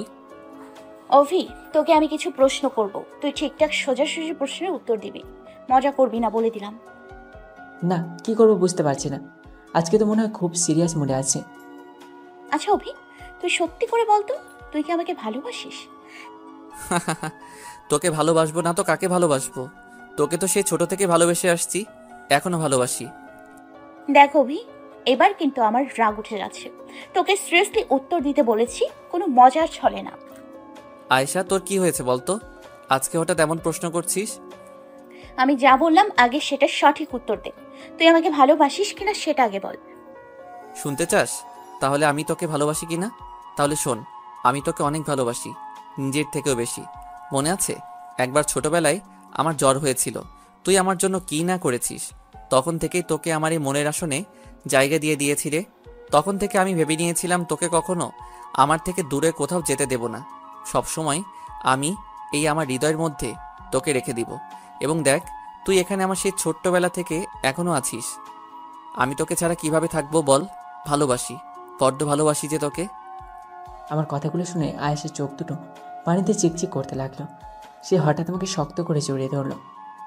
তাহলে বল, তুই আর কখনো আমার থেকে দূরে থাকবি না, সবসময় আমাকে ভালোবাসবি। তুই ছোট থেকে যেমনটা আমাকে এখনো ভালোবাসিস। তোকে নিয়ে আমার খুব ভয় হয়, যদি কেউ তোকে আমার কাছ থেকে কেড়ে নেয় আমি সইতে পারবো না রে। আমিও ভালোবাসি, বড্ড ভালোবাসি তোকে। আয়েশা কি আমি আমার বুকে জড়িয়ে তার মাথায় হাত বুলিয়ে দিয়ে দিতে বললাম। আমি জানি তুই আমাকে কতটা ভালোবাসিস, কিন্তু একটা কথা বলতো, তোর মনে এই প্রশ্নের উদয় হলো কি করে যে আমি তোকে ছেড়ে চলে যাব? তোকে এই দুদিন ধরে দেখছি, কি নাম যেন বলেছিলি, তানিশা নাকি? ওই মেয়েটার সাথে ঘোরাঘুরি করছিস, এমনকি আজও দেখেছি তাকে। সেই মেয়েটা তোর সাথে যেভাবে হাসাহাসি করে, সেই মেয়েটা তোর সাথে যেভাবে হাসি খুশি ভাবে তোর পাশে হেঁটে চলেছে, দেখে মনে হলো যেন তোকে আমার কাছ থেকে সে কেড়ে নেবে। তাই তোকে বললাম, তুই প্লিজ আমাকে ছেড়ে অন্য কারোর হয়ে যাস না। আমি তোকে আমার এই মনের মাঝে সারা জীবন আগলে রাখতে চাই। আমার প্রতি তোর যদি বিশ্বাস থাকে তাহলে এটুকু জেনে নে যে আমি তোর আছি, তোরই থাকবো। সত্যি বলছিস তো? হ্যাঁ হ্যাঁ, সত্যি বলছি। আচ্ছা, একটা কথা বলতো, তুই আমাদেরকে কিভাবে দেখলি আর কোথায় গিয়েছিলি? ও, 1 মিনিট অপেক্ষা কর। তোর এই প্রশ্নের জন্য আমার একটা কথা মনে পড়লো, আমি এক্ষুনি আসছি। যা বাবা, মেয়েটার আবার কি হলো? কোথায় ফুরুত করে উড়ে গেল। কিছুক্ষণ পরে দেখলাম আয়েশা তার হাতে কিসের যেন ব্যাগ নিয়ে আসছে।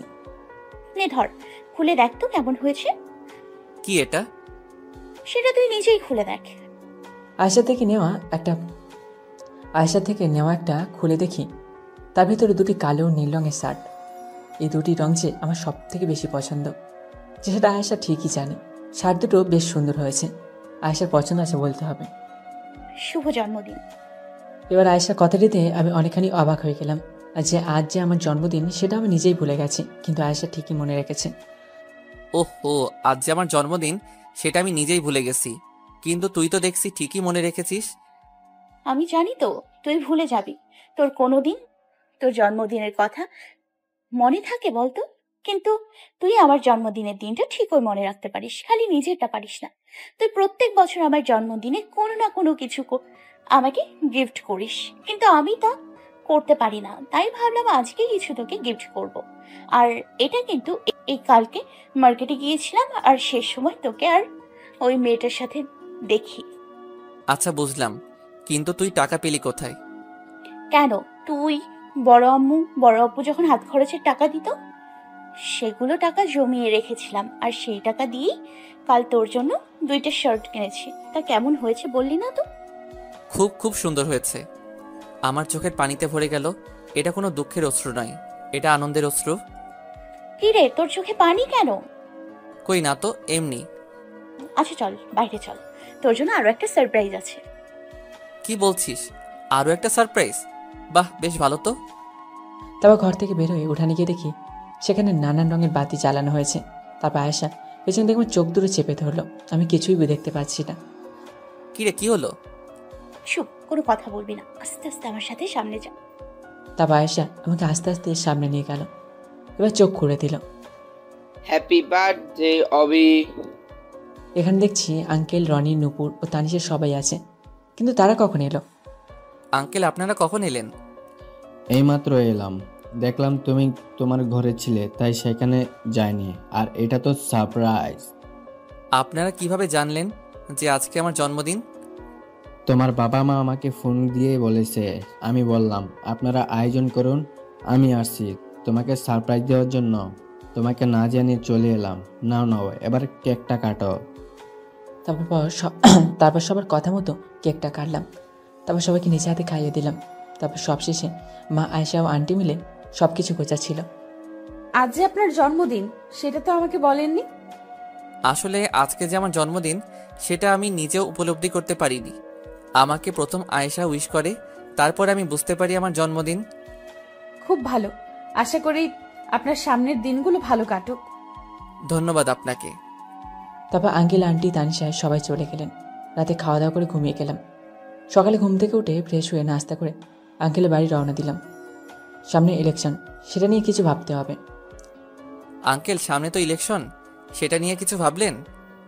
হ্যাঁ, তাই একটু ভেবেছি। আমার তো বয়স হয়ে যাচ্ছে, তাই আমি চাচ্ছি যে এবার আর ইলেকশনে দাঁড়াবো না। কি বলছেন এগুলো? আপনি এখানকার এত উন্নতি করলেন, আপনার জন্য কত গরিব দুঃখী সাহায্য পেয়েছে। আপনি যদি এই জায়গাটা ছেড়ে দেন তাহলে কিভাবে হবে? পরবর্তীতে যে আসবে সে যদি এদের প্রতি অন্যায় করে, এলাকার মানুষদের প্রতি অন্যায় করে, তাছাড়া সবাই আপনাকে এত শ্রদ্ধা করে, সম্মান করে, তারা কিছুতেই চাইবে না আপনি আপনার জায়গাটা ছেড়ে দিন। দেখো অবি, আমার এই বিষয়টা মাথায় আছে, তাই আমি চাচ্ছি আমার দলে এমন একজনের কাছে দিতে যে গরিবদের কথা ভাবে, এলাকার কথা ভাবে, দেশের কথা ভাবে। আর এমন মানুষ আমি পেয়ে গেছি। তাই নাকি আঙ্কেল? তাহলে কে সে? কেন তুমি? এসব কি বলছেন আপনি? আমি আপনার জায়গায় বসবো এটা অসম্ভব। আমি চাই না আমি আপনার জায়গাটা কেড়ে নেই বা আপনার জায়গায় আমি বসি। কে বলেছে যে তুমি আমার জায়গাটা কেড়ে নিচ্ছ? আমি চাচ্ছি তুমি সামনের ইলেকশনে আমার হয়ে দাঁড়াবে, আর আমার বিশ্বাস তুমি ঠিক জয়ী হবে। তোমাকে সবাই চিনে, তোমাকে সবাই শ্রদ্ধা করে। তুমি গরিব দুঃখীদের জন্য কি না করেছো, এলাকার জন্য কি করেছো। আশেপাশের কলেজ স্কুল যেখানে সবসময় মেয়েদের উত্ত্যক্ত করা হয়তো, ইফটিজিং করা হয়তো, সেখানে সকল চিত্র তোমাকে দেখে সবাই ভোট দিবে, দেখে নিও। কিন্তু আঙ্কেল আমি কি করে? আর কোনো কিন্তু নয়। তুমি কি চাও না এই এলাকার, এই সমাজের আশেপাশের যত এলাকা আছে, এমনকি পুরো দেশের চিত্রটা পাল্টে দিতে?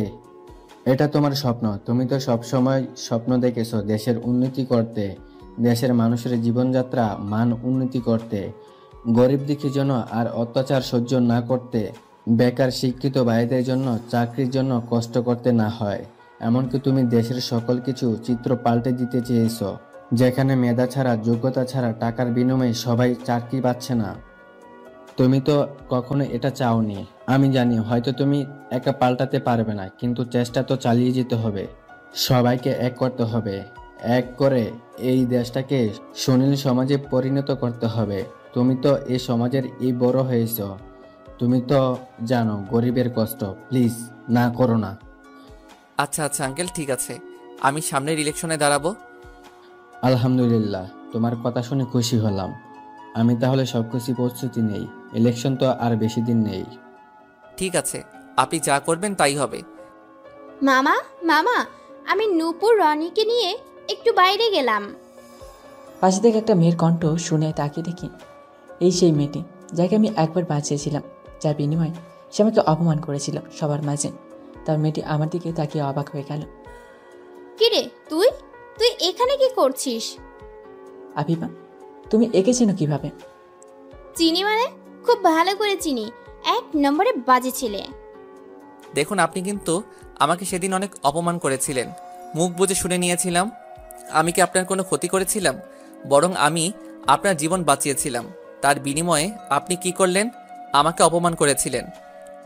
বেশ করেছি, অপমান করেছি। তুই কেন আমার হাত ধরেছিলি? আমি কি আপনার ইচ্ছে করে হাত ধরেছিলাম? আপনাকে বাঁচাতেই তো আপনার হাতটা ধরেছিলাম। আচ্ছা আচ্ছা আফিফা, অবি, তোমরা একটু শান্ত হও। আমাকে সবকিছু খুলে বলো কি হয়েছে। আর তোমরা একে অপরকে চেনো নাকি, বা কি করে? আঙ্কেল, মনে আছে সেদিনের কথা, যেদিন আমি আপনার কাছে এসেছিলাম চাকরির জন্য? আপনি আমার চাকরিটা দিয়েছিলেন। সেদিন বাসায় ফিরতেছিলাম, ঠিক সেই সময় দেখতে পেলাম একটি মেয়ে ফোনে কথা বলতে বলতে রাস্তার মাঝখানে চলে যাচ্ছিল। সেই সময় তার দিকে পিছন দিক থেকে ফুল স্পিডে একটা ট্রাক ফিরে আসছিল। তাই আর কোনো উপায় না পেয়ে তার হাত ধরে টান দেই, যার কারণে তিনি প্রাণে বেঁচে যান। ঠিক সেই সময়ই আপনার গুণধর ভাগ্নি আমাকে ধন্যবাদ না জানিয়ে উল্টো চড় মারে আর নানাভাবে অপমান করতে থাকে আমি তার হাত স্পর্শ করেছি বলে।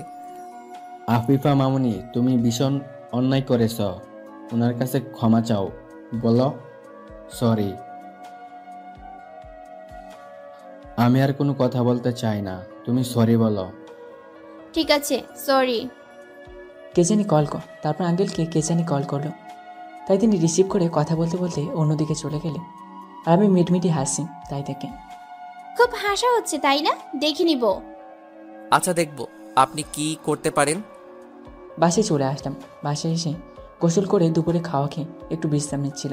সে সময় তানিশা ফোন দেয়। মেয়েটা যে এত বিরক্ত করে তা কি বলবো, পরিচয় না হয় ভালো ছিল।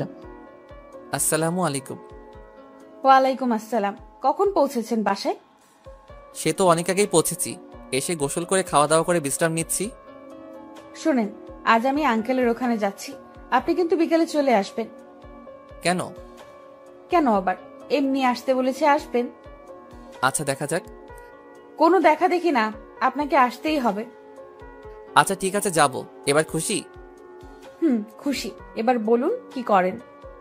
কেন, একটু আগেই তো বললাম বিশ্রাম নিচ্ছি, ভুলে গেলেন ইতিমধ্যে? সরি, ভুলে গিয়েছিলাম। আচ্ছা আপনি বিশ্রাম নিন, আমি ফোন রাখলাম। আর বিকেলে আসছেন, এটা কিন্তু মনে থাকে। সেটার বলতে। তারপর তানিশা ফোনটা রেখে দিল।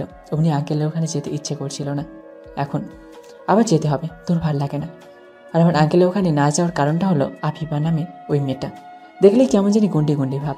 সামনে গেলে দেখে মনে হয় কাঁচা চেপিয়ে খাবে। কি আর করার, যেতে হবে, নাহলে ওদিকে তানিশা মরানি রাগ করবেন।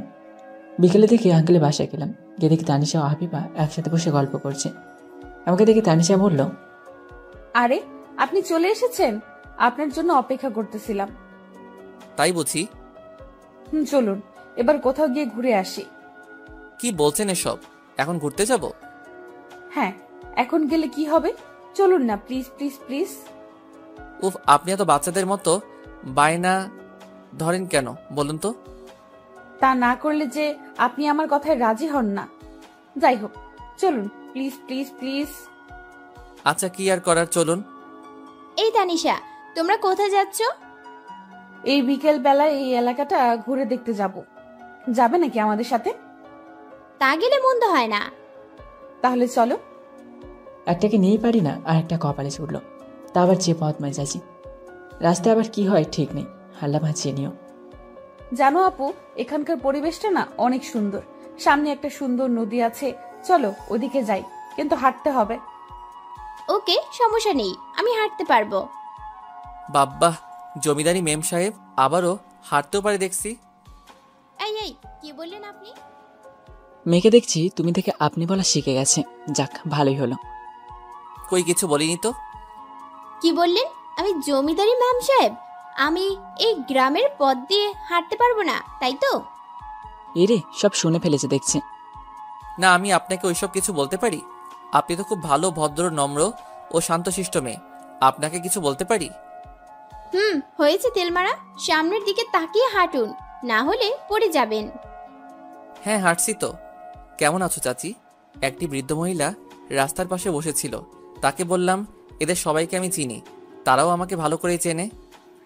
জি বাবা, আমি খুব ভালো আছি। তুমি কেমন আছো?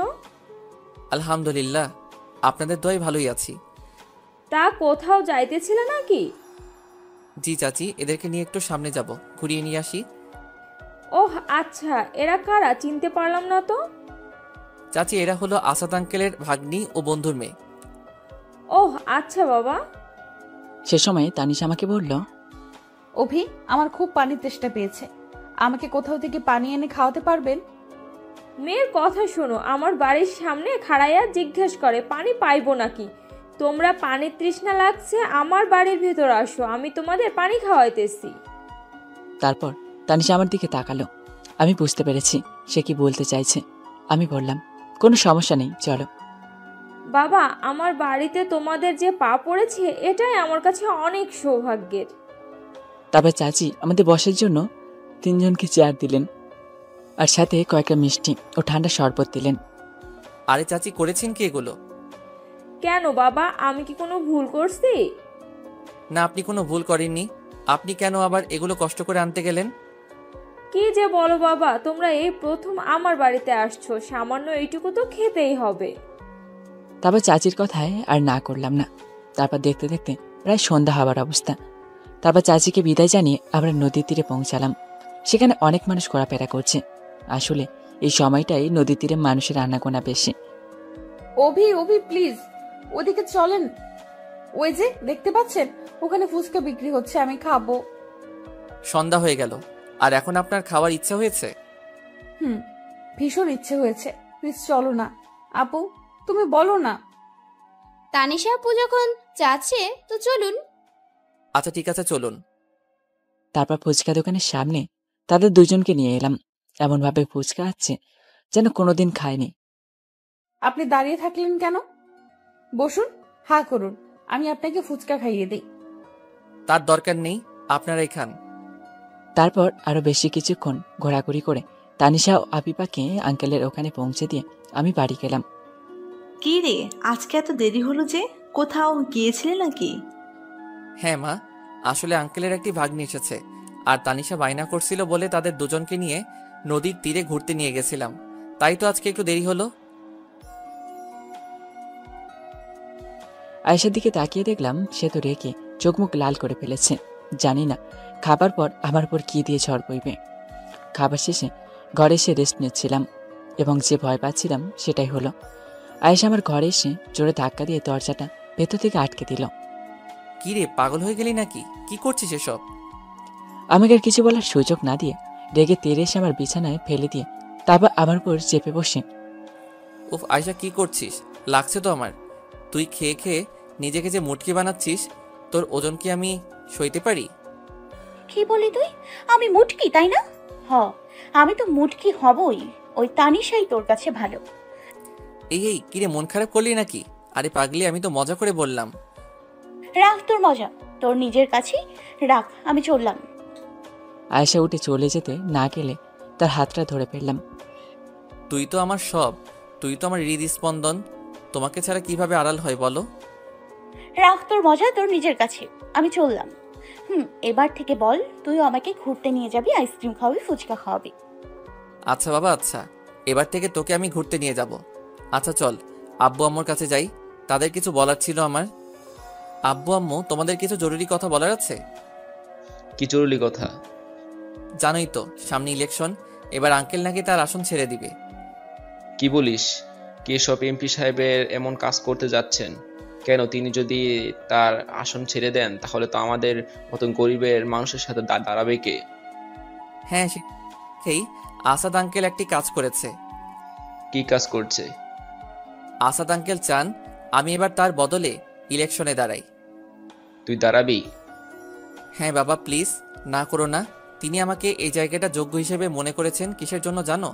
কারণ সবাই আমাকে ভালোবাসে বলে, আমার প্রতি সবার আস্থা আছে বলে। আর তিনি চাননি তার জায়গায় অন্য কেউ বসুক, কেননা সবাই তো আর আসাদ আঙ্কেলের মতো ভালো মানুষ না। অনেক বোঝানোর পর বাবা মা এই ইলেকশনের জন্য রাজি হলেন।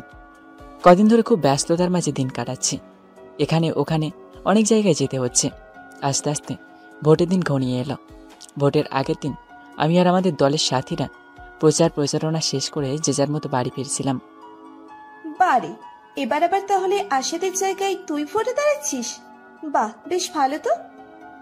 কেন, দাঁড়ালি কি তোদের সমস্যা?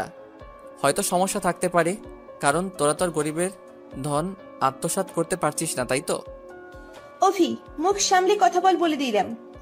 কারা গরিবের ধন আত্মসাৎ করছে? আমাদের সময় তারা অনেক উপকৃত হয়েছে। তাই নাকি? তা তো গরিবদের মধ্যেই দেখা যাচ্ছে। এত কথা বাড়িয়ে লাভ নেই, কালকে হবে এর আসল খেলা, দেখা যাবে।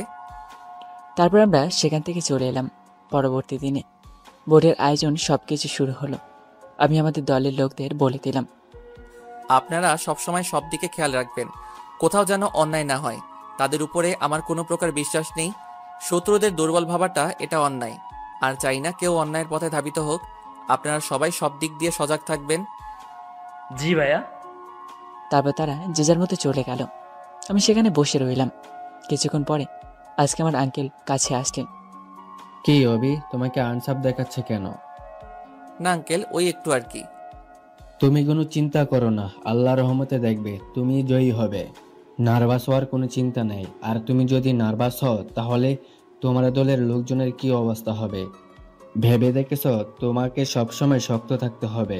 তুমি তো সবসময় এমনটাই ছিলে। আঙ্কেল, আপনি যখন আমাকে আপনার দলে যুক্ত করেন তার আগে আমি রাজনীতি সম্পর্কে কিছুই জানতাম না। আপনি আমাকে এসব কিছু শিখিয়েছেন, জানিয়েছেন। তবে আজকে আমার জীবনের একটি অন্যতম পরীক্ষা, যেখানে ফেল করলে হয়তো সব শেষ, তাই একটু নার্ভাস আছি আর কি। তুমি কখনো ফেলই করতে পারো না, দেখবে সব ঠিক আছে। আস্তে আস্তে ঘনিয়ে এলো সেই কাঙ্ক্ষিত সময়টি।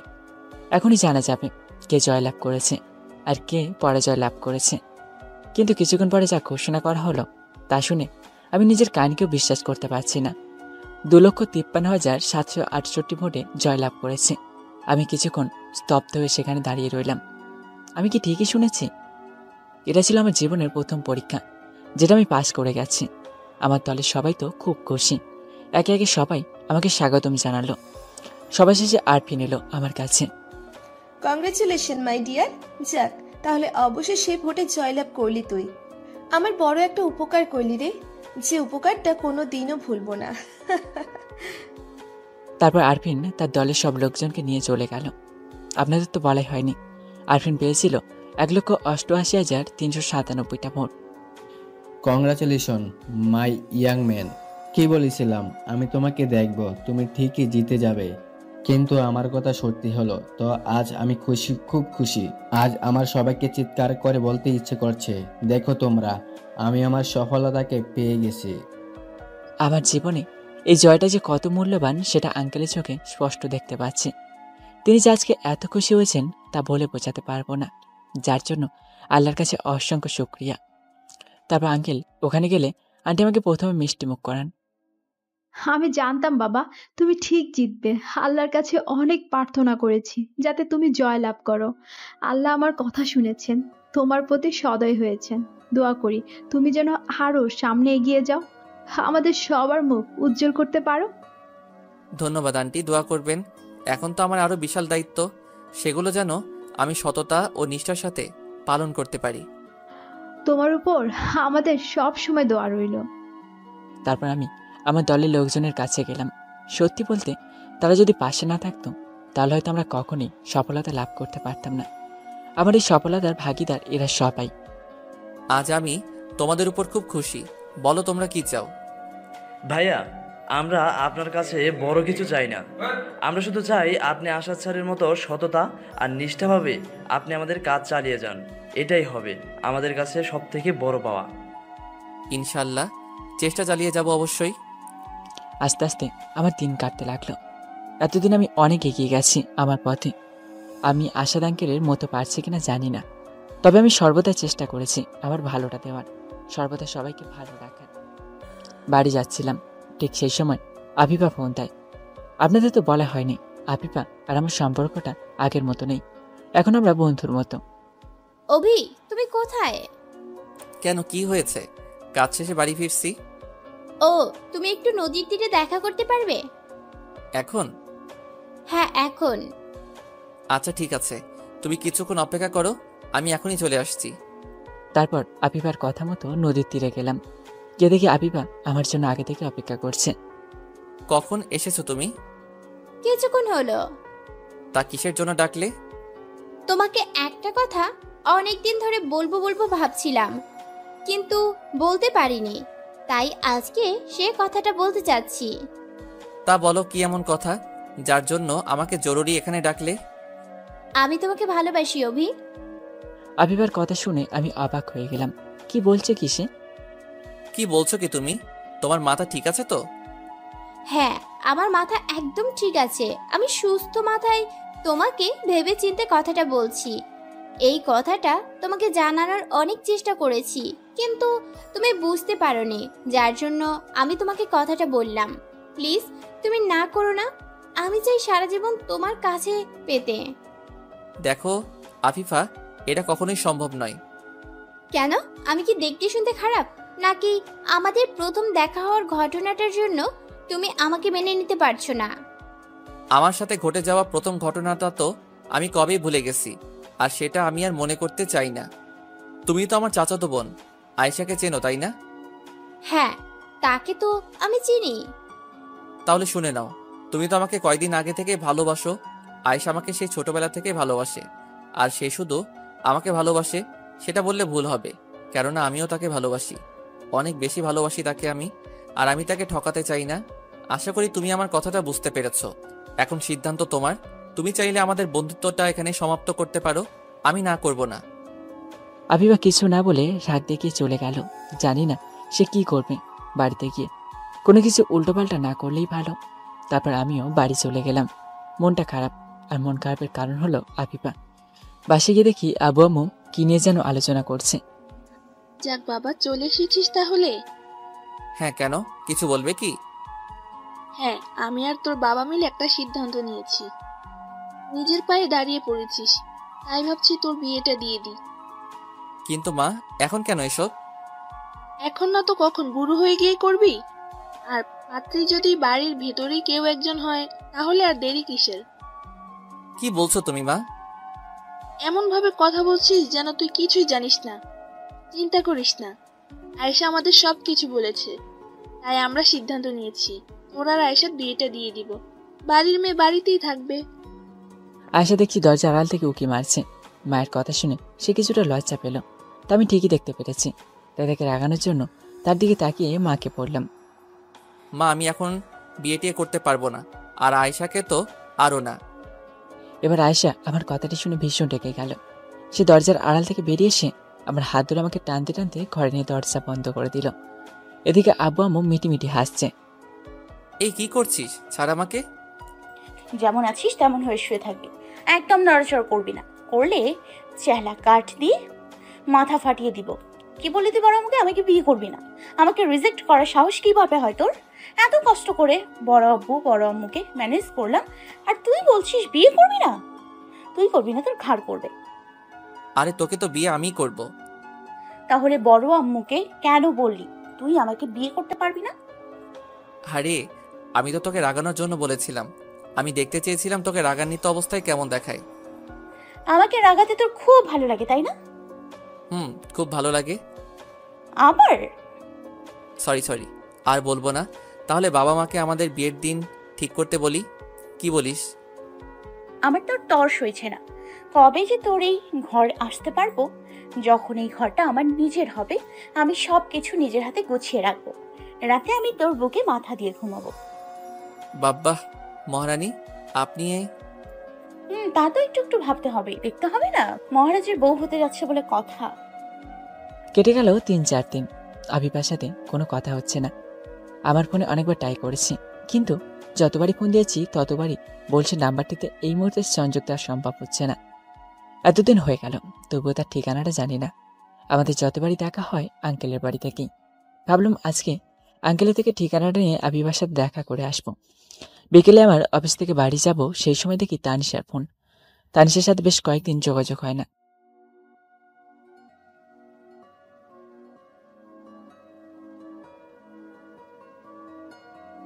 না, আমি তোমাকে ইচ্ছে করে যোগাযোগ করিনি। আজ একজনকে আমার মনের কথাটা জানাবো। ও তাই নাকি? তা কে সে? সেটা তুমি নদীর পাড়ে আসলেই বুঝতে পারবে। এখনই চলে আসো, আমি তোমার জন্য অপেক্ষায় আছি। আচ্ছা ঠিক আছে, 5 মিনিট অপেক্ষা করো, 10 মিনিটের ভিতরে আসতেছি। কে দেখি তানিশা দাঁড়িয়ে আছে। এই যে ম্যাডাম, চলে এসেছি। তো আর কাউকে তো দেখতে পাচ্ছি না। কেন, আর কে থাকবে এখানে? না, তুমি যে বলেছিলে কাউকে তোমার মনের কথা জানাতে চাও, তাই বললাম। সে আসেনি। আরে বোকা, আমার মনের কথাটা তো তোমাকেই বলতে চাই। কি? আমাকে? হ্যাঁ, তোমাকেই বলার জন্য আমি এখানে এসেছি। তোমাকে অনেকদিন ধরে বলবো বলবো ভাবছি, কিন্তু বলার সাহস পাইনি। তাই আজ তোমাকে আমি আমার মনের কথাটা বলতে চাই। আমি তোমাকে ভালোবাসি। না, এবার মাথা ঘোরাচ্ছে মনে হচ্ছে। এবার সত্যি পড়ে যাব। সেদিন আফিফা, আজকে আবার তানিশা। হে আল্লাহ, তুমি কাদের পারলে আমাকে পেরলে? কি হলো তোমার? তুমি ঠিক আছো তো? হ্যাঁ ঠিক আছে আমি। আচ্ছা, তুমি আর আফিফা মিলে কি শুরু করেছো বলো তো? আফিফা আপুর আবার তোমার সাথে কি করলো? আফিফা ও কয়েকদিন আগে এসেছিল, এসে বলল সে নাকি আমাকে ভালোবাসে। কি বলছো তুমি এসব? আফিফা আপু এসেছিল তোমাকে প্রপোজ করতে, পরে তুমি কি বললে? দেখো তানিশা, তুমি আর আফিফা সব সময় আমার বন্ধু ছিলে, বন্ধুই থাকবে। আরে এটা তো তুমি জানতে যে আয়েশা আমাকে পছন্দ করে। সেটা তো জানতাম। কখনো এটা জানার চেষ্টা করেছো আমি তাকে ভালোবাসি কি ভালোবাসি না? একটা কথা শোনো, আমার আর আয়েশার বিয়ে ঠিক হয়ে গেছে। কি কি বলছো কি তুমি? হ্যাঁ তানিশা, আমি যা বলছি ঠিকই বলছি। আগামী শুক্রবার আমার আর আয়েশার বিয়ে। তোমার আর আয়েশার বিয়ে? সে কথাটা আগে বলতে পারোনি, তাহলে হয়তো আর এতটা কষ্ট পেতাম না। আচ্ছা যাই হোক, বাদ দাও। শুভকামনা রইল তোমাদের নতুন জীবনের শুরু করার জন্য। হয়তো তোমাকে নিজের করে পাবো না, কিন্তু বন্ধু হিসেবে তোমার পাশে থাকবো। এটাই তো আবার কম কিসের। চিন্তা করো না, আমি ঠিক সময় তোমাদের বিয়েতে হাজির হব। আসি তাহলে। তানিশা, তুমি যদি আমার কথায় কষ্ট পেয়ে থাকো তাহলে প্লিজ আমাকে ক্ষমা করে দাও। আমার এখন কিছু করার নেই। হায় রে পাগল, এতে আবার ক্ষমা চাওয়ার কি আছে? আর আমরা তো বন্ধু নাকি? বন্ধুত্বের মধ্যে কোনো ধন্যবাদ সরি এসব চলে না। হয়তো তোমার কথাই কিছুটা কষ্ট পেয়েছি, কিন্তু আমি মানিয়ে নিতে পারবো। আর আমি আয়েশার চোখে তোমার প্রতি যে ভালোবাসা দেখেছি তা হয়তো আমি তোমাকে দিতে পারবো না। তোমার জন্য হয়তো বা আয়েশাই উপযুক্ত। সেদিন আবিবা, আজ আবার তানিশা। আমার সাথে কেন এসব হচ্ছে? তানিশা মুখে যতই বলুক, আমি বুঝতে পেরেছি সে কতটা কষ্ট পেয়েছে। বাসায় ফিরে আনমনে বারান্দায় বসে বাড়ির আকাশটা দেখছিলাম। কি হয়েছে, তোর মন খারাপ? পাশে তাকিয়ে দেখি আয়েশা আমার পাশে বসে প্রশ্নটি করলো। না, এমনি মন খারাপ হতে যাবে কেন? তোর মুখটা দেখে সেটা বোঝা যাচ্ছে যে তুই নিশ্চয়ই কিছু একটা নিয়ে মন খারাপ করে বসে আছিস। প্রথমে মনে করলাম তানিশাও আবিবার কথাটা আয়েশাকে বলে দেব, কিন্তু পরে ভাবলাম না, থাক, কথাগুলো শুনে হয়তো আয়েশাও অনেক কষ্ট পাবে, তার চেয়ে না হয় সে কথাগুলো আমার মাঝেই থাক। পরের দিন একটি কাজের জন্য আমার দলের লোকজন সহ এক জায়গায় যাচ্ছিলাম। রাস্তার মাঝে দেখি একটি ছেলে তার কয়েকটি বন্ধু মিলে একটি রিক্সা চালকের সাথে কি যেন নিয়ে তর্কাতর্কি করছে। রিক্সা চালক মাথা নিচু করে চোখের পানি ফেলছে। জুয়েল, গাড়িটা থামাও। কেন ভাইয়া, কোনো সমস্যা হয়েছে? হ্যাঁ, ছোটখাটো কোনো সমস্যা হয়েছে মনে হচ্ছে, তবে আমার নেই, বাইরে দেখতে পারছো। তারপর আমার ইশারায় জুয়েল বাইরের দৃশ্যটা লক্ষ্য করলো। তারপর সে গাড়িটা থামালো। শাহিন, গিয়ে দেখো তো কি হয়েছে। জি ভাইয়া, আমি এক্ষুনি যাচ্ছি। তারপর শাহিন গাড়ি থেকে বের হয়ে ঘটনাস্থলে গেল। কি ভাই এখানে? এখানে কি যা হবার হচ্ছে? তুই এখানে আসার কি? বলবো না, তুই কি করবি? তারপর ছেলেটির বন্ধুরা মিলে আস্তে আস্তে শাহিনের দিকে এগিয়ে আসছিল। দেখুন ভাই, এটা কিন্তু অন্যায়। আপনারা এতজন হয়ে একটা বাবার বয়সী লোককে এভাবে রাস্তার মাঝে খারাপভাবে গালিগালাজ করছেন। চাচা, এটা কিভাবে হলো? আমি জানি না বাজান, আমি রিক্সা নিয়ে ওইখানে খাড়াই আসছিলাম। সেই সময় এই মামারা আমার রিক্সার লগে ধাক্কা লাগাই দেয়। দেখছেন বাবা আমার রিক্সার কি অবস্থা হয়েছে? আমি গরিব মানুষ, আমার এই রিক্সাখান ছাড়া আমার পরিবারের খাওয়ান জোগাইব কিভাবে? এটা কিন্তু আপনারা ভীষণ অন্যায় করেছেন। কি করছি আর না করছি সেটা তোর কাছে থেকে শিখবো নাকি? বেশি নায়ক হতে আসিস না। দেখুন, আমার নায়ক হওয়ার কোনো ইচ্ছা নেই। আপনি ওনারা যে ক্ষতিটা করেছেন তার ক্ষতিপূরণ দিন এবং তার কাছে ক্ষমা চান। দিলি তো আমার মাথাটা গরম করে। দাঁড়া 1 মিনিট, তোকে হাসপাতালে পাঠাইতে হবে মনে হচ্ছে। কাকে হাসপাতালে পাঠাবেন আপনারা? স্যার আপনি কে? হ্যাঁ, আমি। এতক্ষণ কাকে হাসপাতালে পাঠানোর কথা বলছিলেন আপনারা? জানেন, আপনাদের আসল জায়গায় পাঠানোর ব্যবস্থা করছি। কোথায় স্যার? Police station. না স্যার, দয়া করে আমাদের পুলিশের হাতে দিবেন না। না জেনে অনেক বড় ভুল করে ফেলেছি, ক্ষমা চাচ্ছি আপনার কাছে। আমার কাছে ক্ষমা চাইবে কোনো লাভ নেই। যদি চাচা আমাকে ক্ষমা না করে তাহলে আমার কাছেও ক্ষমা পাবেন না। আপনারা আগে ওনার কাছে ক্ষমা চান। আপনারা আর যে ক্ষতিটা করেছেন তার ক্ষতিপূরণ তাকে দিন। মামা, এই নিন টাকাটা রাখুন। আপনার রিক্সার যে ক্ষতি হয়েছে তা এই টাকাটা দিয়ে সারিয়ে নিন। প্লিজ আমাদের ক্ষমা করে দিন, নইলে আমাদের জেলে যেতে হবে। আচ্ছা ঠিক আছে বাবা, তোমাকে ক্ষমা কইরা দিলাম। ঘটনা ঘটেছিল ঠিক একটি মোড়ের উপর। এখানে ট্রাফিক পুলিশ থাকার কথা, কিন্তু তারা কোথায়? অবস্থাটা ভালোভাবে পর্যবেক্ষণ করতে হচ্ছে দেখছি। তারপর যেখানে ট্রাফিক পুলিশ থাকে সেই স্থানটিতে গেলাম। কে দেখি সেখানকার ট্রাফিক পুলিশ পরে ঘুমাচ্ছে। এই হলো আমাদের দেশের আইন শৃঙ্খলতা বাহিনীর অবস্থা। স্যার আপনি? আসসালামু আলাইকুম। ওয়ালাইকুম আসসালাম। কি করছিলেন আপনি এতক্ষণ? না মানে স্যার, দেখুন, আমি আপনার কোনো কৈফিয়ত শুনতে চাই না।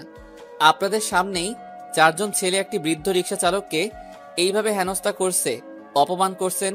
আপনারা কি করছেন? এটা কি আপনাদের ডিউটির মধ্যে পড়ে? রাস্তাঘাটে কোনো বিপদ আপদের জন্য সব সময় আপনারা আছেন, কিন্তু আপনারা যদি এভাবে আপনাদের দায়িত্ব পালন করেন তাহলে রাস্তাঘাটের অবস্থাগুলো কি হবে বুঝতে পেরেছেন?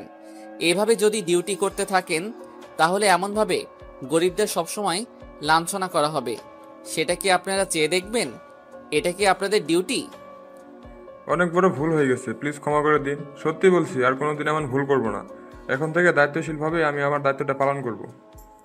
মনে থাকবে তো? তারপর সেখান থেকে চলে গেলাম আমার কাজটিতে। মন্ত্রী সাহেব আমাদের দেখা করতে বলেছিলেন। আমি নতুন এমপি পদে দায়িত্ব নিয়েছি, সেজন্য কিছু আলোচনা করার জন্য ডেকেছিলেন, যেন আমি সবসময় দায়িত্বশীল মানুষ হয়ে কাজ করি। বাড়ি গেলাম। বাড়ি গিয়ে অবাক না হয়ে পারলাম না। আবিবা আবার কখন এলো? আবিবা, আয়েশা ও মা মিলে গল্প করছে আর হাসাহাসি করছে। আবিবাকে দেখে মনে হচ্ছে না যে সে কষ্টে আছে। আফিফা, তুমি এখানে? হ্যাঁ তুমি কখন এলে? আমি তো অনেকক্ষণ আগেই এসেছি। এসেই শুনলাম তুমি নাকি কোনো একটা কাজে বাইরে গিয়েছো, তাই তোমার জন্য অপেক্ষা করতেছিলাম। যাক, ভালোই হয়েছে। তবে এই কয়দিন তোমাকে ফোন দিলাম, তোমার ফোন বন্ধ ছিল কেন? আসলে মনটা ভীষণ খারাপ ছিল, যার জন্য ফোনটা অফ করে রেখেছিলাম। মনটা নিশ্চয়ই আমার জন্যই খারাপ ছিল, তাই না? আমি আমার ভুলটা অনুভব করতে পেরেছি। সেদিন তোমার সাথে যেভাবে আচরণ করেছিলাম তার জন্য অনেক দুঃখিত।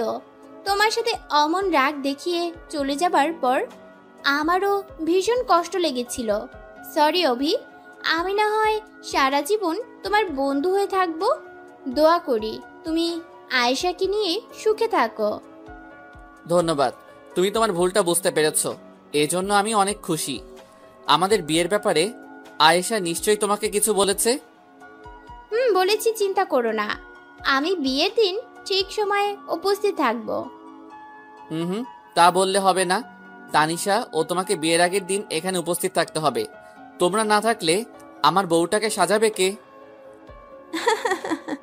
আচ্ছা ঠিক আছে, আমরা বিয়ের আগের দিনই উপস্থিত থাকবো। এবার খুশি? আস্তে আস্তে ঘনিয়ে এলো বিয়ের দিন। আজ আমার আর আয়েশার বিয়ে। তানিশা ও আবিবা, রনি, নূপুর সবাই কালকেই চলে এসেছে। আঙ্কেল আন্টি আজকে আসবে। চারিদিকে শুধু আনন্দিত মুখরিত পরিবেশ, কিন্তু সেটা যেন বেশিক্ষণ রইল না। আয়েশাকে নাকি খুঁজে পাওয়া যাচ্ছে না। কোথায় গেল সে? কি বলছো কি তুমি মা? আয়েশা কোথায় গেল কাউকে কিছু না বলে, তাও আবার এমন সময়ে? আমি জানি না, পুরো বাড়িটা তন্ন তন্ন করে খুঁজে দেখলাম, কোথাও পেলাম না। আবার কেউ কিছু বলতেও পারছে না। যেখান থেকে পারিস আমার মেয়েটাকে খুঁজে এনে দে। মা তুমি শান্ত হও, কান্নাকাটি করো না, আমি দেখছি। আর কিছুক্ষণ পরই আমার ফোনটা বেজে উঠল। একটা অচেনা নাম্বার। ফোনটা রিসিভ করলাম। কি রে, কেমন লাগছে হবু বউকে? খুঁজে পাচ্ছিস না তাই না? আরফিন তুই? যা বাবা, অচেনা নাম্বার থেকে ফোন দিলাম তাও চিনে ফেললি। যাক, ভালোই হয়েছে। আর শোন, তোর হবু বউকে খোঁজাখুঁজি করার দরকার নেই, সে আমার কাছেই আছে, সযত্নে আছে। আরফিন তুই যদি আয়েশার কোনো ক্ষতি করেছিস তো আমার থেকে খারাপ কেউ হবে না বলে দিলাম। আরে ছি ছি, কি বলছিস তুই? আমি আমার হবু ভাবিকে কিছু করতে পারি? তার কোনো ক্ষতিই আমি করিনি, আর করবও না। শুধু তোকে একটু কাজ করতে হবে, যার জন্য তোকে এখানে আসতে হবে। কি কাজ বল? সেটা নয় এখানে আসলেই জানতে পারবি। আগে তো আয়, তারপর। আর বেশি চালাকি করিস না। পুলিশ কিংবা বডিগার্ড নিয়ে আসার ভুল কখনো করিস না, তাহলে তোর হবু বউ সারা জীবনের জন্য তোর থেকে আলাদা হয়ে যাবে। না না, এটা একদমই করবি না। আমি কাউকে নিয়ে যাব না, আমি একাই এসছি। কোথায় আসতে হবে বল, আমি এক্ষুনি যাচ্ছি। এই তো গুড বয়, এই ঠিকানায় চলে আয়, আমি তোর অপেক্ষায় থাকলাম। তারপর আরফিনের ফোনটা কেটে দিল। কি রে, কি হলো? কে ফোন করেছিল? মা তোমরা থাকো, আমি এক্ষুনি আসছি। কিরে, তুই কোথায় যাচ্ছিস বাবা? বাবা আমি আসছি, এক জায়গায় যাচ্ছি। না, তোমাদের যাবার দরকার নেই, তোমরা এখানেই থাকো, আর প্রয়োজন হলে আমি ডেকে নিব। তারপর চলে গেলাম আরফিনের দেওয়া ঠিকানায়। গিয়ে দেখি একটি পরিত্যক্ত বিল্ডিং, যেখানে কেউ থাকে না। পুরো বিল্ডিংটা অন্ধকারে চেয়ে আছে। সেই সময় কিছু ছেলেকে দেখতে পেলাম। তারা আমার কাছে এলো এবং ভালোভাবে চেক করে দেখলো কোনো অস্ত্র নিয়ে এসেছে কিনা। তারপর আরফিনের কাছে নিয়ে গেল। ওয়েলকাম মিস্টার অভি, আপনাকে আমার এলাকায় স্বাগতম। আরফিনের কথায় কান্না দিয়ে পাশে তাকিয়ে দেখি সে আয়েশাকে দড়িতে বাঁধা, মুখটা একটি কাপড় দিয়ে আটকানো আছে। আমি দেখে সেই আয়েশার কাছে ছুটতে যাব। না না, একদমই নয়। এখন কাছে আসার চেষ্টা করিস না। আগে কাজ, তারপরে তাকে নিয়ে যাবি।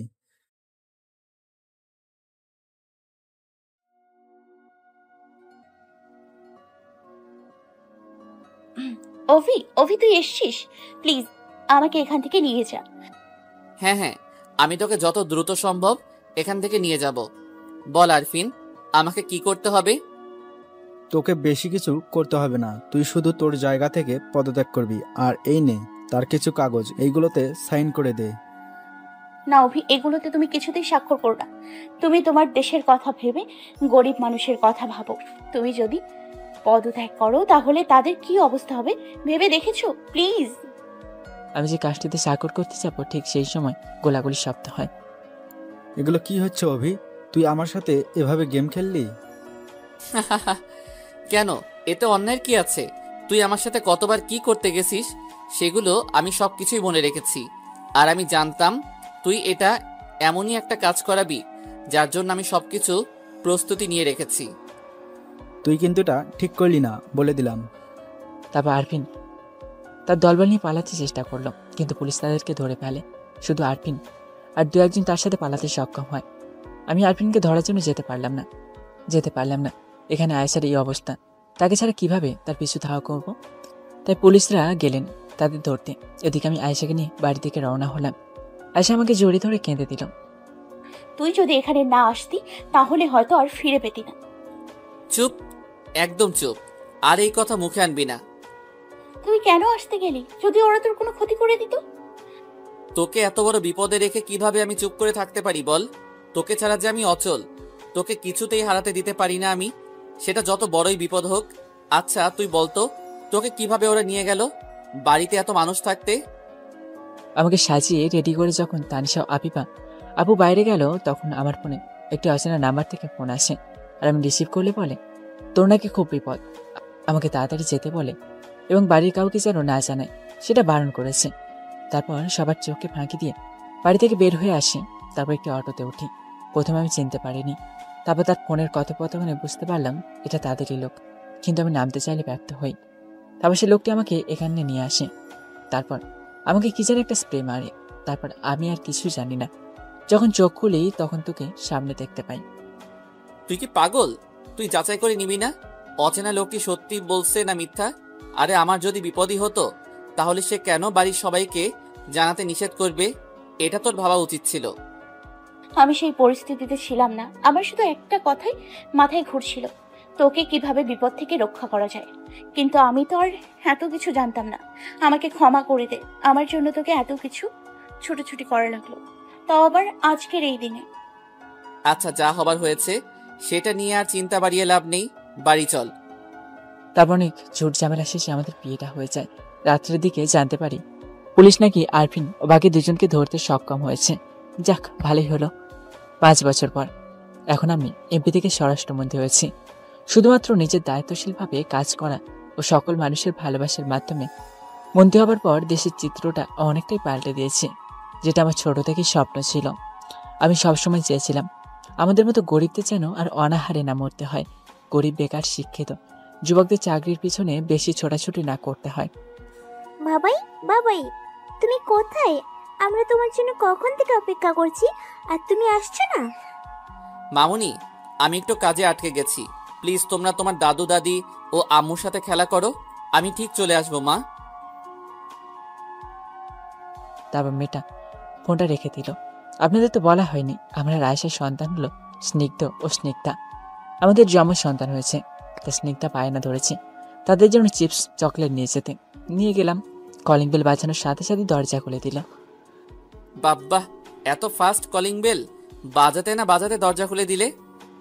তোমার ছেলে মেয়ে তো তুমি আসছো শুনে দরজার কাছে বসেছিল, কিছুতেই সেখান থেকে সরাতে পারছিলাম না, আর তাই এত তাড়াতাড়ি দরজা খুলে দিল। বাবাই জানো, তুমি না চলে যাওয়ার পর আম্মু খালি বকা দেয় আমায়। আমি খুব পচা। ওরে দুষ্টু, এখন বাবার কাছে বিচার দেওয়া হচ্ছে তবে রে। তারপর আয়েশা তাদের তেড়ে আসলে দৌড়ে এসে আমার বুকের ভিতর দুজনে লুকিয়ে পড়ে। আচ্ছা আচ্ছা হয়েছে, কাজে থেকে এসেছি, খুব ক্লান্ত লাগছে, খেতে দাও, খেয়ে বিশ্রাম নিব। আচ্ছা বসো, আমি খেতে যাচ্ছি। স্নিগ্ধা, তোমার বাবা ক্লান্ত, এখন তাকে বিশ্রাম নিতে দাও। তোমরা দাদি দাদুর সাথে গিয়ে খেলা করো। আচ্ছা আম্মু। এই দেখো তোমাদের জন্য কি নিয়ে এসেছি। ওয়াও, চকলেট, চিপস, ধন্যবাদ বাবাই। তারপর দুজন দুই গালে চুমু দিয়ে চলে গেল দাদু দিদার কাছে। খেয়ে বিশ্রাম নিচ্ছিলাম, ঠিক সে সময় প্রধানমন্ত্রীর ফোন। আসসালামু আলাইকুম স্যার। ওয়ালাইকুম আসসালাম। মিস্টার অভি, আপনার কাজটা অসাধারণ হয়েছে, অনেক ভালো একটা কাজ করেছেন।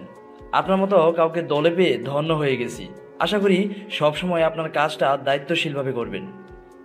জি স্যার, অনেক ধন্যবাদ। এটা আমার কর্তব্য, আর আমি আমার কর্তব্য থেকে কখনো বিমুখ হব না। আর দোয়া করবেন স্যার, আমি যেন সবসময় আপনার মতো দেশের সেবা করতে পারি।